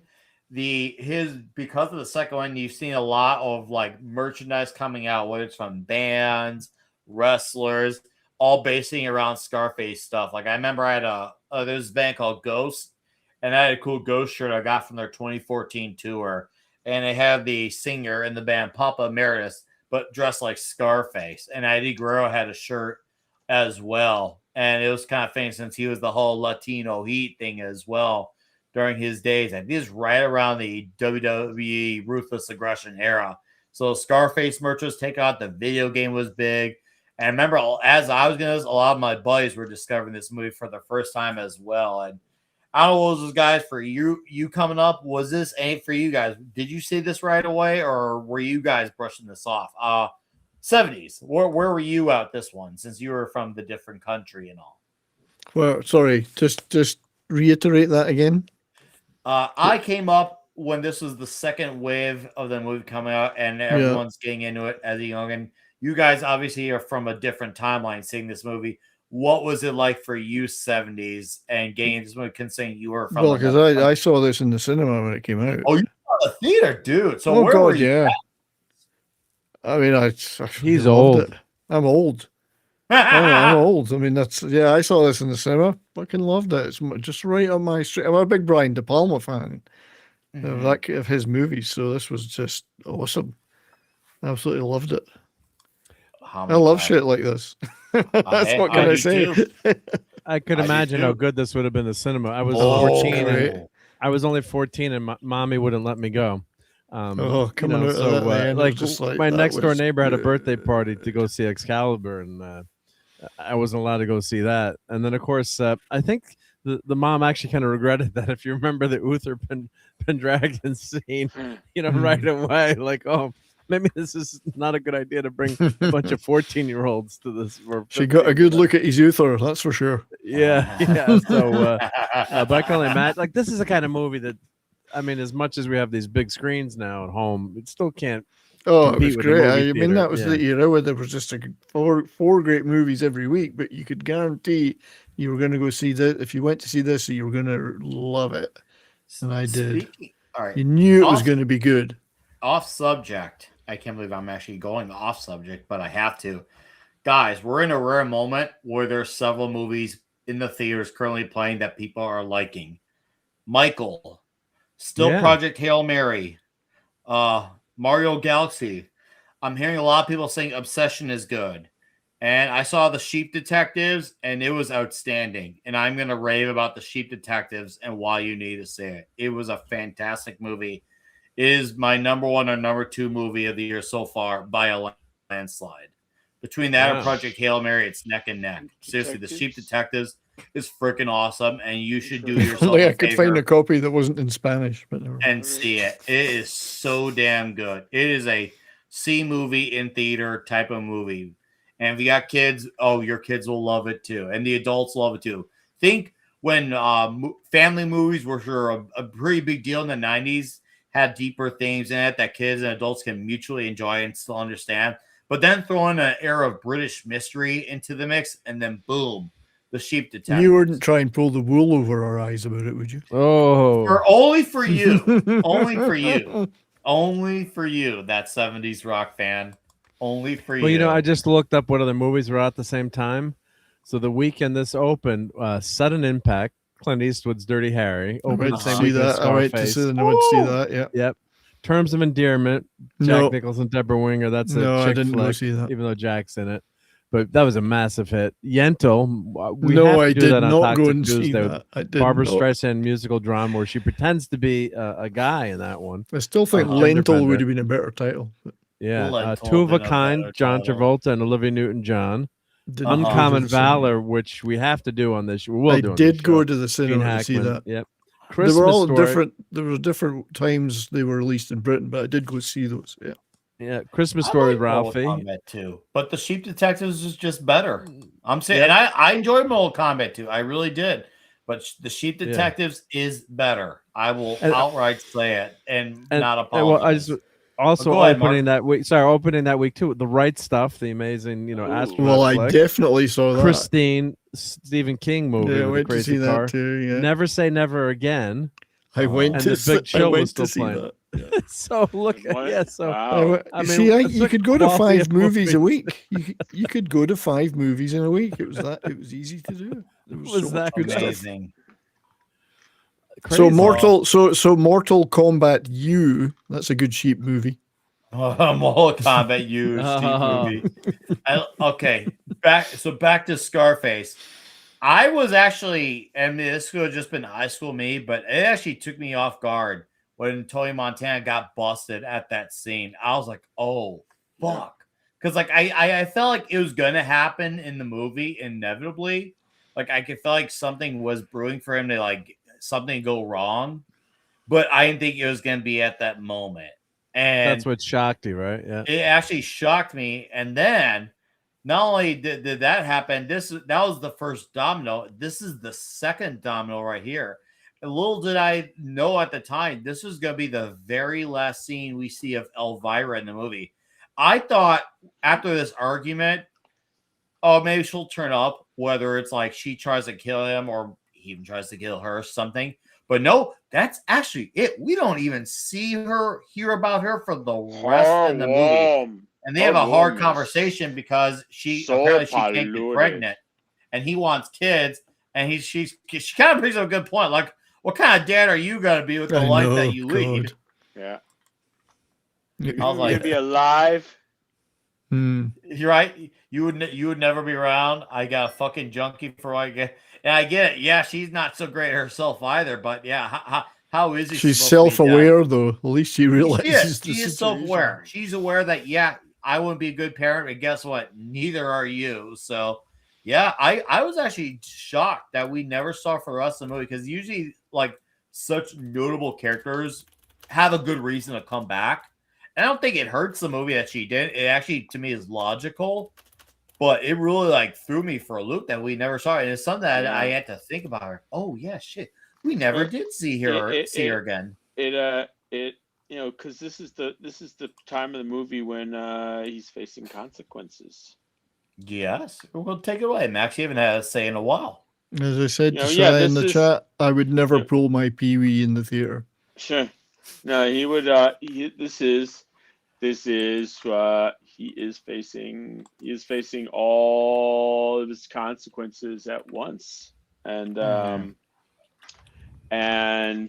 he is having to do some very distasteful things that he's having to do some things that he finds distasteful and finds beneath him, even though he's a killer, and even though he's a killer, he has to go out and kill some people, and he's like, oh, I shouldn't be doing this. I'm not a killer like that, and it's like, yeah, you are, bro. You're you're a drug dealer. You destroy people's lives.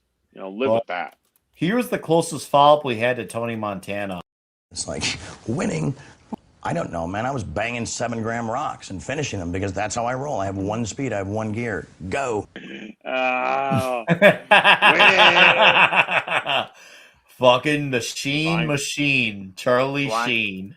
Flying privately around the world with smoking hotties. I did like this line with "Say goodnight to the bad guy." The last time you go see a bad guy like this again, there's a bad guy coming through. I thought that was it's like, wow, what a shithead. But that was pretty gangster, the way he walked out with that whole bad guy. It kind of reminded me, in chat, if there's any mid-90s WWE fans, it kind of reminded me of Razor Ramon at the time, a.k.a. Scott Hall. Because Scott Hall had a little bit of that Al Pacino, Tony Montana, Scarface, where he would say, one more for the bad guys. And he refers to himself as Razor Ramon. I think he actually was from Miami, too. I think Scott Hall was actually from Florida.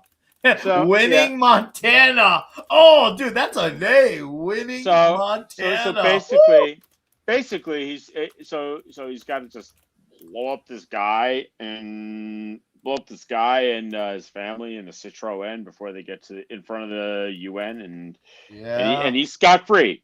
So you know what? I'll buy it. Because hey, we've come this far. We've come this far until hey yo, Chico. Yeah, he knows.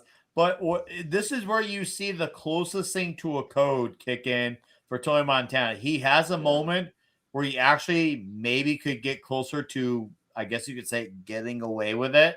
And there's the Ace Ventura landlord guy again.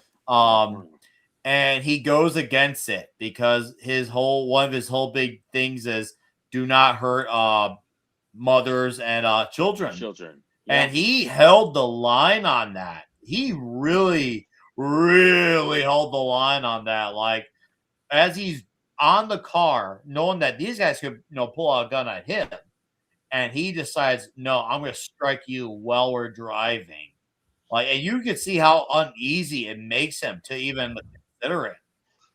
It made him really uneasy. Like, it was like at one point, it was like he was not the bad guy. It was crazy to see him morph. And for a moment, it made me feel like he was not a bad guy. Like it was like Al Pacino successfully became a different character for that one moment. I was actually impressed with that. I was like, damn, dude. That talk about Sully. You just made me forget for 3 minutes that you did all this awful shit. And then the Dead Man 79 says for $4.99, 70s in chat. You forgot The Doors of Stone made a lot of things up, but still a good movie. Shame. Well, thank you, The Dead Man 79 for $4.99. I appreciate that. I don't think I ever. That's the one with Val Kilmer, right? Yeah, it's pretty good. Yeah, I don't think I ever saw it. I was curious about it at one point. I guess you could say I was a bit bi-curious, but I just never tickled my own curiosity and saw it. But maybe one of these days I'm gonna have to do that. Thank you though for the. I've never been a big fan of the Doors as a band, but I enjoyed the movie. He just said, sorry, 70s. He just said, Nick, where the fuck you been? I'm right here, dude. But go on. It's right here, man. What's up? I'm in fucking charge.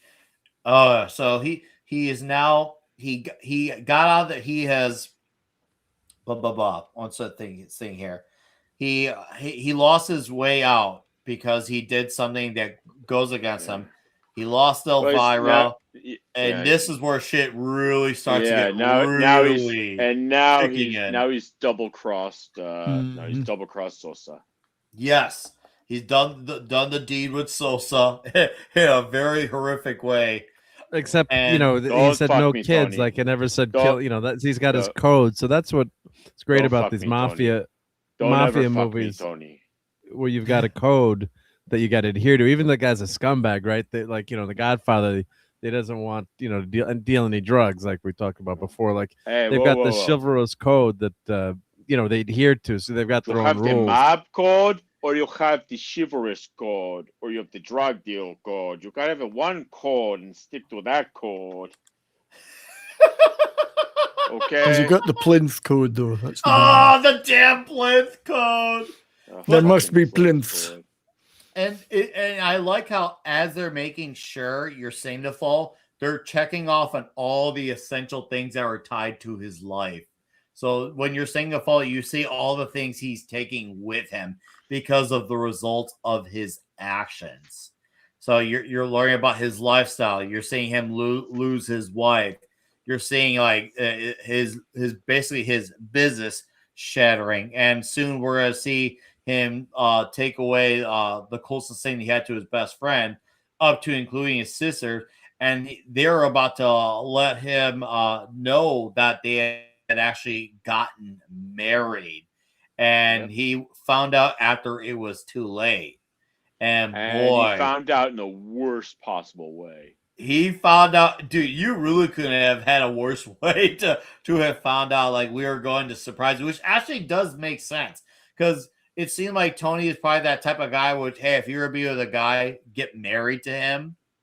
And even then, that seemed like, even then, questionably. You steal my Gino? It may still debatably may have still not been enough. It was like no one or no thing could touch her no matter what. But it kind of felt like that was how Gina was interpreting it. She still wanted to make Tony happy and thought, well, if he won't complain if I'm married. Like I'm settled down with someone. Yeah, and in the state he was in then, I mean, even in a normal state, she was taking a risk.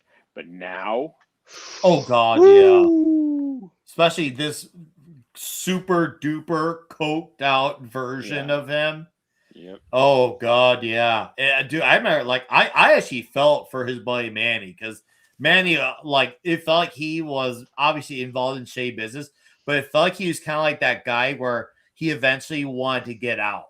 Like, he wanted to get the money, but for him, with the right woman, you get the money and then find a way out. But unfortunately, like most stories, once you're kind of in this industry, there's kind of no coming out of it. And you try to get out, sometimes they kill you for trying to get out of it. Yep. And he paid the price, just not how he expected to pay the price. Yeah. It's deep, man. This was like, I was like, oh fuck. What does And he he's like, have we got left? married today. Yeah, we got Yeah, married we had today. gotten right? married We today. are married today. Well, So let's hope He that should have he asked for changed. permission. Let's hope His- he changed his insurance to leave everything to his wife. Yeah. Yeah, She's yeah, not going to be right. able to spend it. Yeah, He's losing his this breaks business. her. Yeah, he's destroying her. He lost his best friend. He lost his wife. What does he have left now? His house, his kingdom, A his mountain place of that he cocaine. still resides that has all his shit in there. And he basically, obviously, they all go there. And that's like him, like, it feels like, oh, this is it. This, I could tell this is, now we're going to hit the final act, and whatever shit's about to happen, like, I have a feeling it's gonna get really real. And oh boy, did it get real, man. Like, between the drugs, the guns, the explosions, the amount of cocaine he was snorting. Ernie, Nick guys the tries to pig. take on. Tony's really Say that again? overreached. He's overreached his abilities. This is the problem. He's not cut out to be the big boss. Right. No. Yeah. He the thing is he was very way over his head It's because too of how cocky and emotional. arrogant he was. Yeah, too arrogant, too emotional. It's like, yeah, you have some smarts to you, and he was kind of confessional about that throughout the movie, even to Elvira before they got married. Like, I don't have book smarts, I have street smarts. Yeah. You got to have a bit of both. You got to have a bit of both. And he was really good at one, but clearly nowhere near as good as the other. But funny enough, the scene here where you got the guys all starting to like surround Tony's mansion. That scene where you see the guy throw the hook to climb up to Tony's room, that's actually one of the very few scenes that's actually shot by Steven Spielberg. Wow. There's a scene by Spielberg in this? He visited the set and he ended up shooting one scene for the movie. Oh, cool. Yeah, no, pretty damn cool. We're going to war. I think you mean to say that you're going to war, Tony. You're going to war. There ain't a hell of a lot of we left. You're going to war in the sense they're going to be Pearl Harbored, and that's going to be it. And that's it. Yeah, that's not much war. You're going to speak for yourself, Tony Montana, on this. You're going to war. We're going to die. That ain't much of a war, Tony. That is a nice pool, though. I must say myself. I saw that pool, like, bro, I want that shit. And it's warm weather all year, not like in Chicago and all these other places. Like, you can use the pool all year, man. Yep. Did Pretty you much, know right? one of the creators involved was trying to convince Brian De Palma and Oliver Stone to make this more of a political movie, but they were both against the idea of that. Oh, thank fuck for that, man. Well, they got accused of saying this like, was a pro no. Castro movie, or Castro funded this movie, or and they're like, that's bullshit. We're just telling a story that people happen to be Cuban. Movie. Right? Yeah. The movie talks shit on him a lot. Yeah. And they talk shit that's on what they say. communism a lot. But I mean, there's never been another nationality that's been linked to any kind of organized crime. So I guess in a way, this is kind of stereotype here, but yeah, never happened before, right? But that's the ridiculous nature of all this political bullshit stuff. You God forbid, it's part of certain cultures. The mafia is Italian, right? Yeah. If anything, maybe it was like done by the Colombians to put it all on the Cubans for a little bit. Right there. That's a scene Spielberg shot. And I when I was going through the IMDb, there was something that was pointed out in this movie. I was like, oh shit. Outside of the scene with the credits about the Cuban information, which I never realized until watching it, but there's something I still miss even to this very day until I read on IMDb. It was kind of one of those things where it should have been obvious. You never see, once Tony and Elvira got married, you never see him be physically close with her for the rest of the movie. Well, you mean? Oh yeah. They totally. not even as so much as a single. I thought for a second I thought you see him trying to make moves before. She's a trophy. She was just a trophy. Yeah, she was a trophy wife. She was there just to say he has her. Yeah, just to collect her. Yeah. Yep. And I was like, oh shit, yeah, that did happen in the movie. Yeah. It was basically a it was kind of like most people who own like a BMW or Mercedes. They want to say they have the car just to say that they own it. But when it comes time to properly maintaining it, they don't want to put out the proper use. And that's what it was with her. He wanted to say he had her just to say he had her. Wow. But yeah, dude, shit gets wild here, man. I love this shit. And I like how you could see how he's so fucking coked out of his mind. Yeah, apparently it actually had effects on Tom. I was going to call him Tony. Al Pacino's nose from the milk powder. He says his nose has not functioned the same way since. And he also he actually burnt his hand more than once from the rifle. Yes, yes. Look at those lovely plinths, gorgeous. No, you must have had a fucking brogasm, bro, when you saw those plinths. Like, where's the wool for my plinths? Are you someone like flushing the toilet? No, I'm in the kitchen. We hear a lot of background noise. So we're like, what's going on? I'm making my dinner. It's 8 p.m. Okay. Well, it's kind of late for dinner. You should have eaten earlier.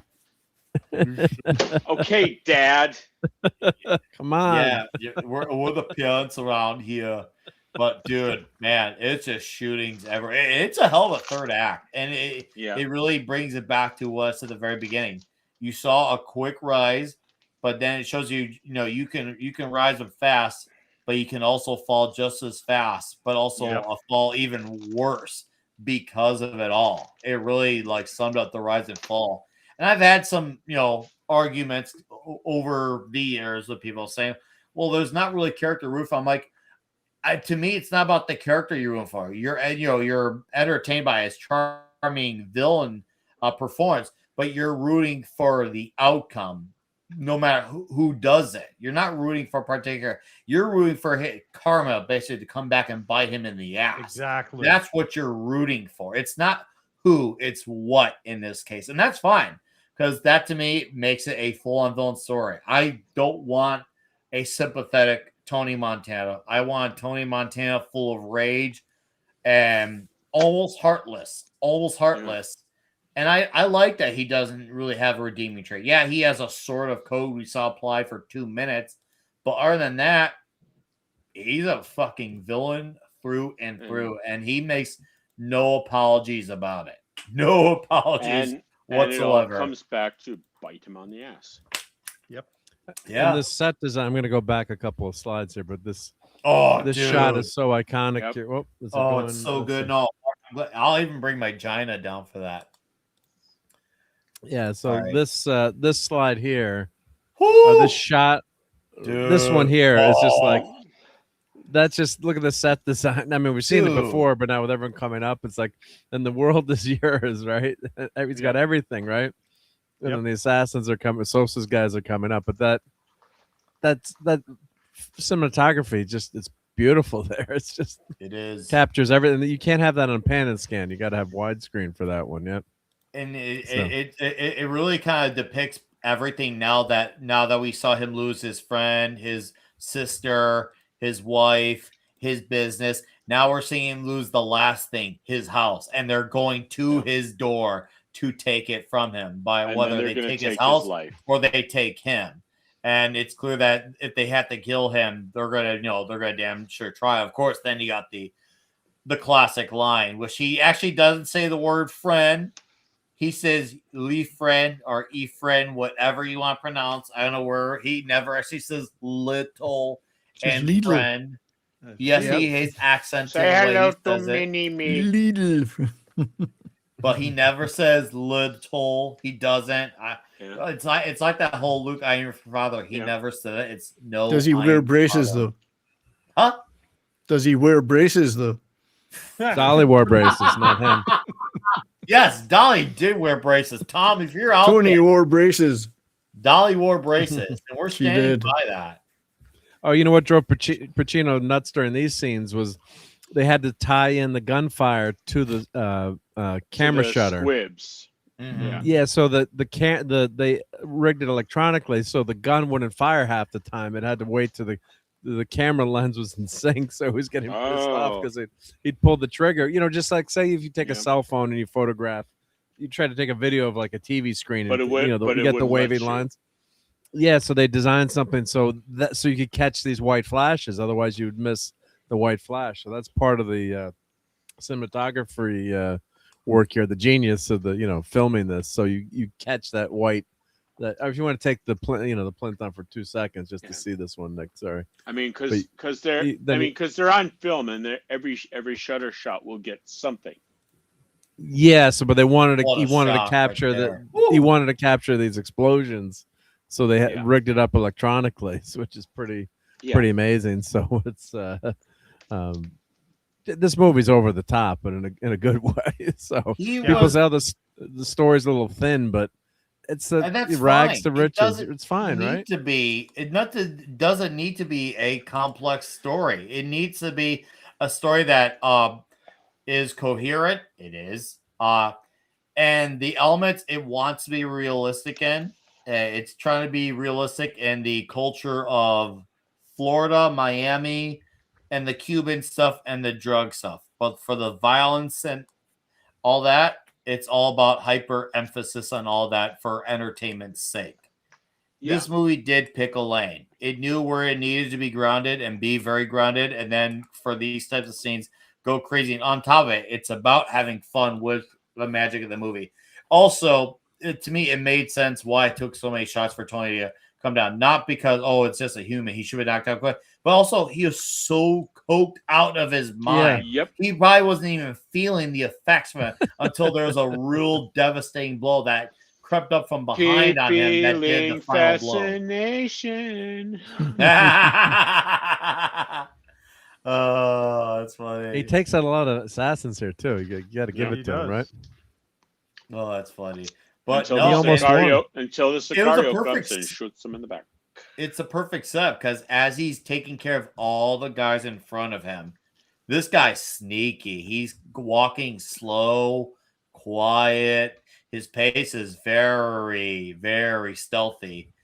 And then he goes for that mega shot. And you can see the front rail is like hanging on by a thread. It's perfectly timed because he falls right through that rail and into the pool.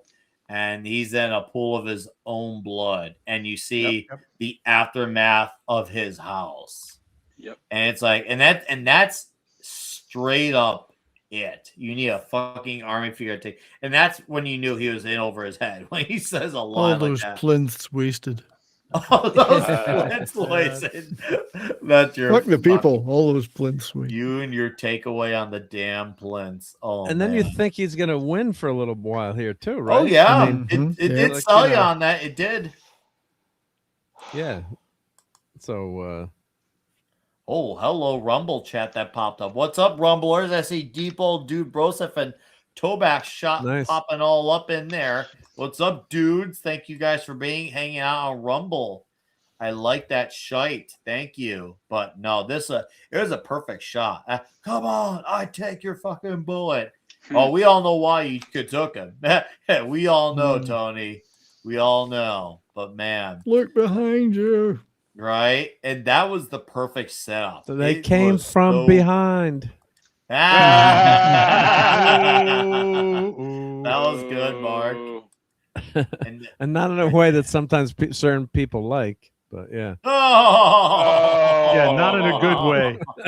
Oh, there he is. Falls right into a pool that becomes a pool of his own blood. What a death. And I like how that was it. We don't. The assassin doesn't gloat. He's just like, yeah, I came and the job was ass. done. He was there for the job, and that's it. And that was how the movie ends. Oh, wait a minute. Now there's one more. The sequel. No. There's one more. That's we're panning up to it. We get another shot of this, and now the irony is really thick. That he has. You see the world is yours there over his corpse. Oh yeah. No, sculpture. You're right. We do get that one last shot where you see his whole lair with the world is yours, and now it's no longer his. Now he's nothing because he has nothing because he is nothing now. Yeah. He doesn't come back like Darth Maul. No. Fuck you, Mark. That was for Dad Man. Dad Man's out there. Yeah, there it is. Hopefully justice came to Sosa. Whatever Howard that Hawks looks like. and Ben Hecht. Yep. Whatever that justice looks like. But yeah, that shot is perfect. That is a perfect shot of ending a movie. We don't need to hear about what happened to Sosa because Sosa was only important because of Tony Montana's arc. And we never saw Elvira. We never heard about Tony's mom reacting to not only Tony and everything turns to shit around him. Her reacting to Manny. All of that. We just all I can say is the housekeeper is going to get a real shock when she appears in the morning to do the cleaning. And how did Pacino hold his breath for that long? Shit, man. There was a That's tube. a long scene. They had an air tube. Oh, they had an air tube. Okay. Yeah. Down there. It's good. So he was tubed. Okay. He was probed. Let's get those toxic scores out for this movie in the chat. There's a lot of you here. Thank you, by the way, for being here, YouTube and Rumble. Appreciate it. And thank you guys for a lot of your super chats today. Absolutely badass. You are awesome. Thank you. Thank you. Thank you. For the panel, we'll let us do our toxic scores. 70s. You go first, sir. Oh, God. This is, I got to say, this is a 10 out of 10 for toxicity. It's just chock full of the most exquisitely over-the-top violence. And I love the stereotyping. Couldn't do it now because you'd have to cast appropriately. The stereotyping, the casting, it's just there's no restraint here in this movie. It's the violence, the drugs, the language, everything about it is just brutally masculine and toxic. And I love it. So I'm good. I can only give it a 10 out of 10. Agreed. 10 kilograms of coke out of 10. Okay. Cool. Well, thank you. No point in overdoing it. It's a 10 out of 10. And to the man who brought the clips and the tips and gave us a visual delight in enjoying the show. Thank you, by the way, Mark. Tell us your toxic score. Well, I mean, it's got to be a 10 little friends, right? I mean, it's yeah. This is Tony Montana. Just what a freaking toxic dude, right? I mean, the all-American dream gone wrong, right? I mean, he doesn't do it through. I guess you could argue he does it through working hard, but through all the it's a very different type of working hard. Type of working hard. And he's got that character, and Pacino's just pulls it off, right? He's got to be believable as that tough guy that no one wants to fuck with, right?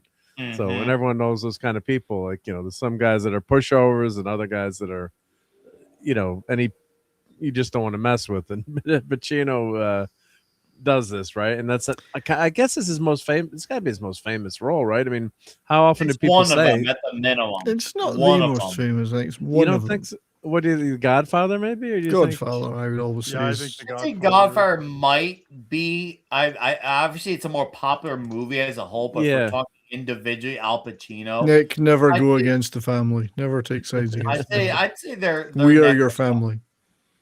But yeah, it's just say hello to my little friend. Might say hello to my little friend. I mean, how often is that quoted, right?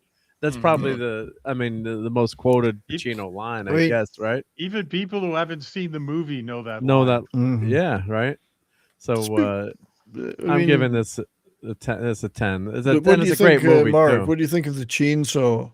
I mean, that's a 10 out of 10 on its own. The chainsaw. Yeah, I mean, but they should have used an electric chainsaw if they were in California, just to reduce carbon emissions. I was upset with that. What? That made Sustainable dismemberment. That you're made it saying. even more horrific that it wasn't a battery-powered chainsaw. I'm the only one on this panel who's actually in California, and I resent that. You resemble that remark. I resemble that remark. Yeah, I resent that remark. Yeah, I mean, how horrific is it? Doubly bad. So environmentally conscious dismemberment. Yeah. So and I hope they didn't. I hope they recycled too. I mean, so let's just the limbs do go. Yeah, they get reused. Reduce, reuse, and recycle, even body parts. Yeah, right. It features all the great virtues in life: greed, betrayal, paranoia, violence. They're all there. Yeah. You know, Davina says, wait until I recharge my chainsaw. Oh, That's geez. right. Did you wait 40 minutes? Okay. All right. Mark, So that's a gooder. thank you. Thank you. Yep. To our guest tonight, Mr. Max Redstone, sir. Your toxic score. Oh, absolutely 10 out of 10. I mean, No this shot. is definitely one of Pacino's top 5 roles all time. Oh God, yeah. No one's gonna argue that. Agreed. Yeah, I mean, this is agreed. It is. I mean, it is a substantially insubstantial movie, which is made substantial by its insubstantialness, by its unsubstantial nature. Can you substantiate that statement? Absolutely not. Chainsaw. You guys are killing me. Oh man, that's good. You guys are seriously trying to give me a heart attack, which But yeah, I'm not blaming. so you it for, is. by It is a product of its time that should not be remade in any way, shape, or form. even if we I never agree. had the last 10, 15 years of bullshit, let's just pretend alternate reality, none of it never happened the way it did. I still don't want this movie remade. I really don't. I am that much of a purist for this movie as is. I'm just that guy. You want to call me set my ways? Fine. I'm setting my damn ways.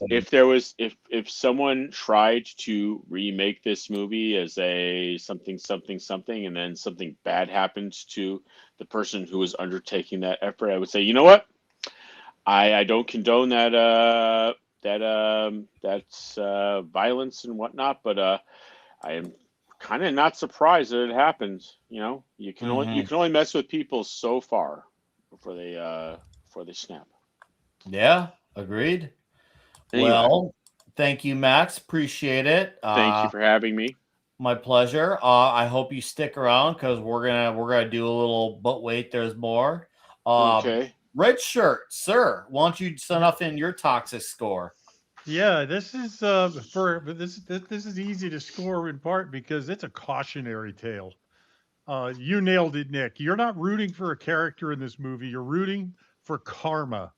So basically, you know, if you want to get detailed, get it on in the weeds, you have an Italian playing a Cuban. Okay. I'm not going to get upset, but I know there are people who would. The violence and gore. Oh boy, the chainsaw scene. There is blood everywhere. And you know that you just look at that and go, how much further over the top can you go and not hire Roger Corman? And then yeah, and then over the characters are a lot of them over the top stereotypes. They're just so they're predictable, and you know. But the thing is, they're stereotypes now. They started out as archetypes in the beginning when people first heard about the Cuban drug trade, the Marielitos, you know, where the money is coming from in Miami in the 80s. And, you know, it's just, there were so many of them, it was ubiquitous. So these were archetype characters that nowadays we see as stereotypes because they've been used so many times, but they all start somewhere. But but by now it's like they're beating a dead horse. And finally, the women. There's no dead horse in this movie. That's The Godfather. Oh, sorry. That's right. No, chains were hard in the making of this movie. Right. The women in this movie are all decoration. Yeah. None of them have any agency. I mean, the closest is his sister marrying his partner, his junior partner there. And she got punished for trying that. And it destroys her for trying it. So, you know, the feminists would hate every single minute of this. And it doesn't stop. That's the thing. Nick has hit it. It starts and then it just builds and builds and builds until the climactic scene. So, I mean, it's an incredible movie to watch. I won't say it's a movie it's easy to like. I mean, it's easy you can watch it. But man, oh man, you really are sort of just staring at a train wreck until the final scene. final act. But this is definitely 10 out of 10, no question in my book. And just as a side note, how art imitates life, or life imitates art. You know, it's the girl who was talking to Manny right before they go into all of them go into the motel. You know, that's her name is Tammy Lynn Leppert, and she disappeared. She was like 18 years old, and she disappeared right.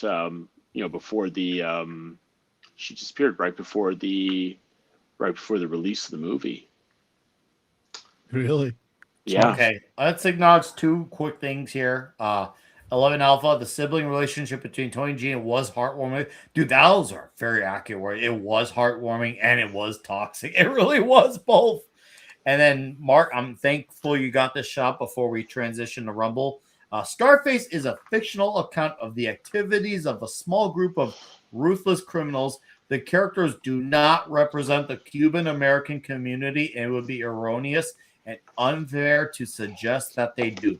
The vast majority of Cuban Americans have demonstrated a dedication, vitality, and enterprise that has enriched the American scene. I'm just going to go off and say, no lies detected. None. Absolutely true. They are a very contributive people. They came here. They bring a lot of what they love from the Cuban, but they also embrace the American way as well. I'd say they're very, very patriotic, and some of the most patriotic I've ever met. The most popular UFC fighters is a Cuban man, Jorge Masvidal. He's very, very loudly anti-communist. I mean, you can't get much louder than that.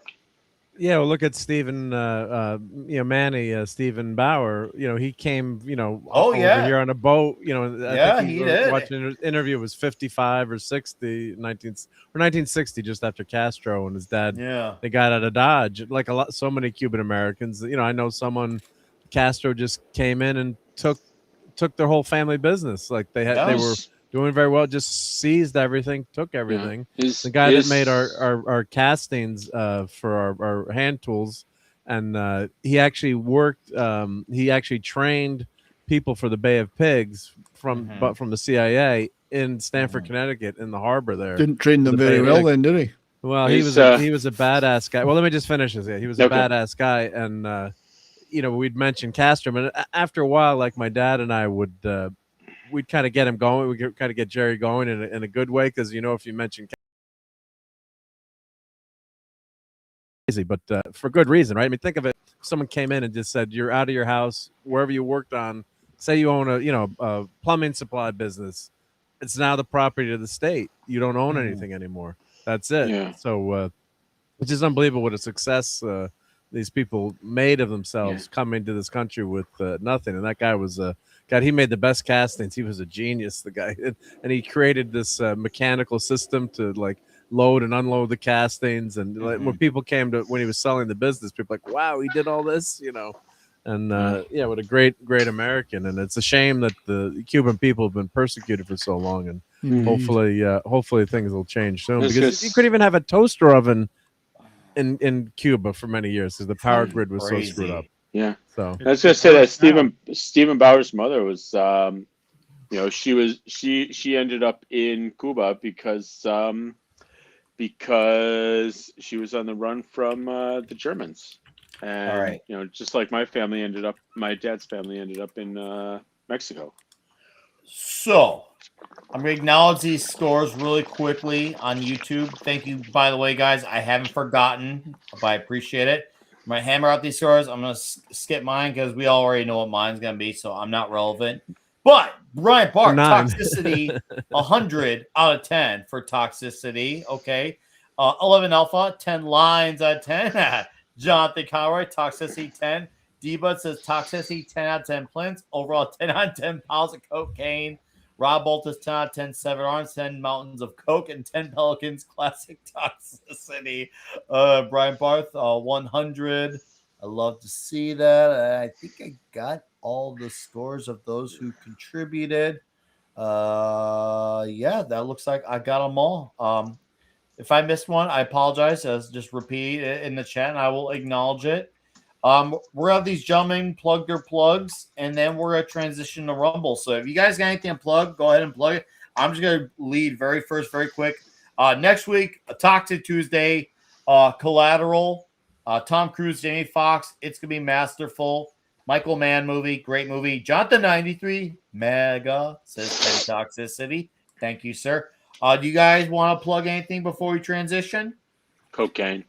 He We wants love to plug plugs. cocaine. Yeah. Just that this film ruined more plinths than have ever been ruined on screen before. That's how toxic it was.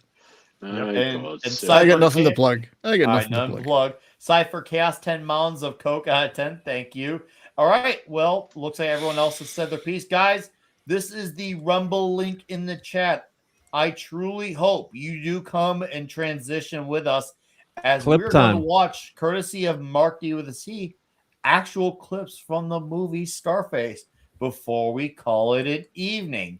For those of you who do not transition with us, which I forgive you for not being perfect, we'll be back here next week talking Collateral, and the week after that, Days of Thunder, and then June 9th will be the 5-year anniversary, which will be the Toxic movie tier list, and you can bet your sweet, sweaty ass this movie is on that list. That's for sure, irrefutably. But that's it. 15, 14, 13, 12, 11, 10, 9, 8, 7, 6, 5, 4, 3, 2, 1. Deba told us he's going to come. I can't wait for you to come. And we are going to transition. Do not come. Oh, he's going to come. He already told us he was going to come. Do not come. He's already doing it. All right, we're out of here, guys. We'll see you next week. Otherwise, we'll see you on Rumble. What's up, Sean Easter?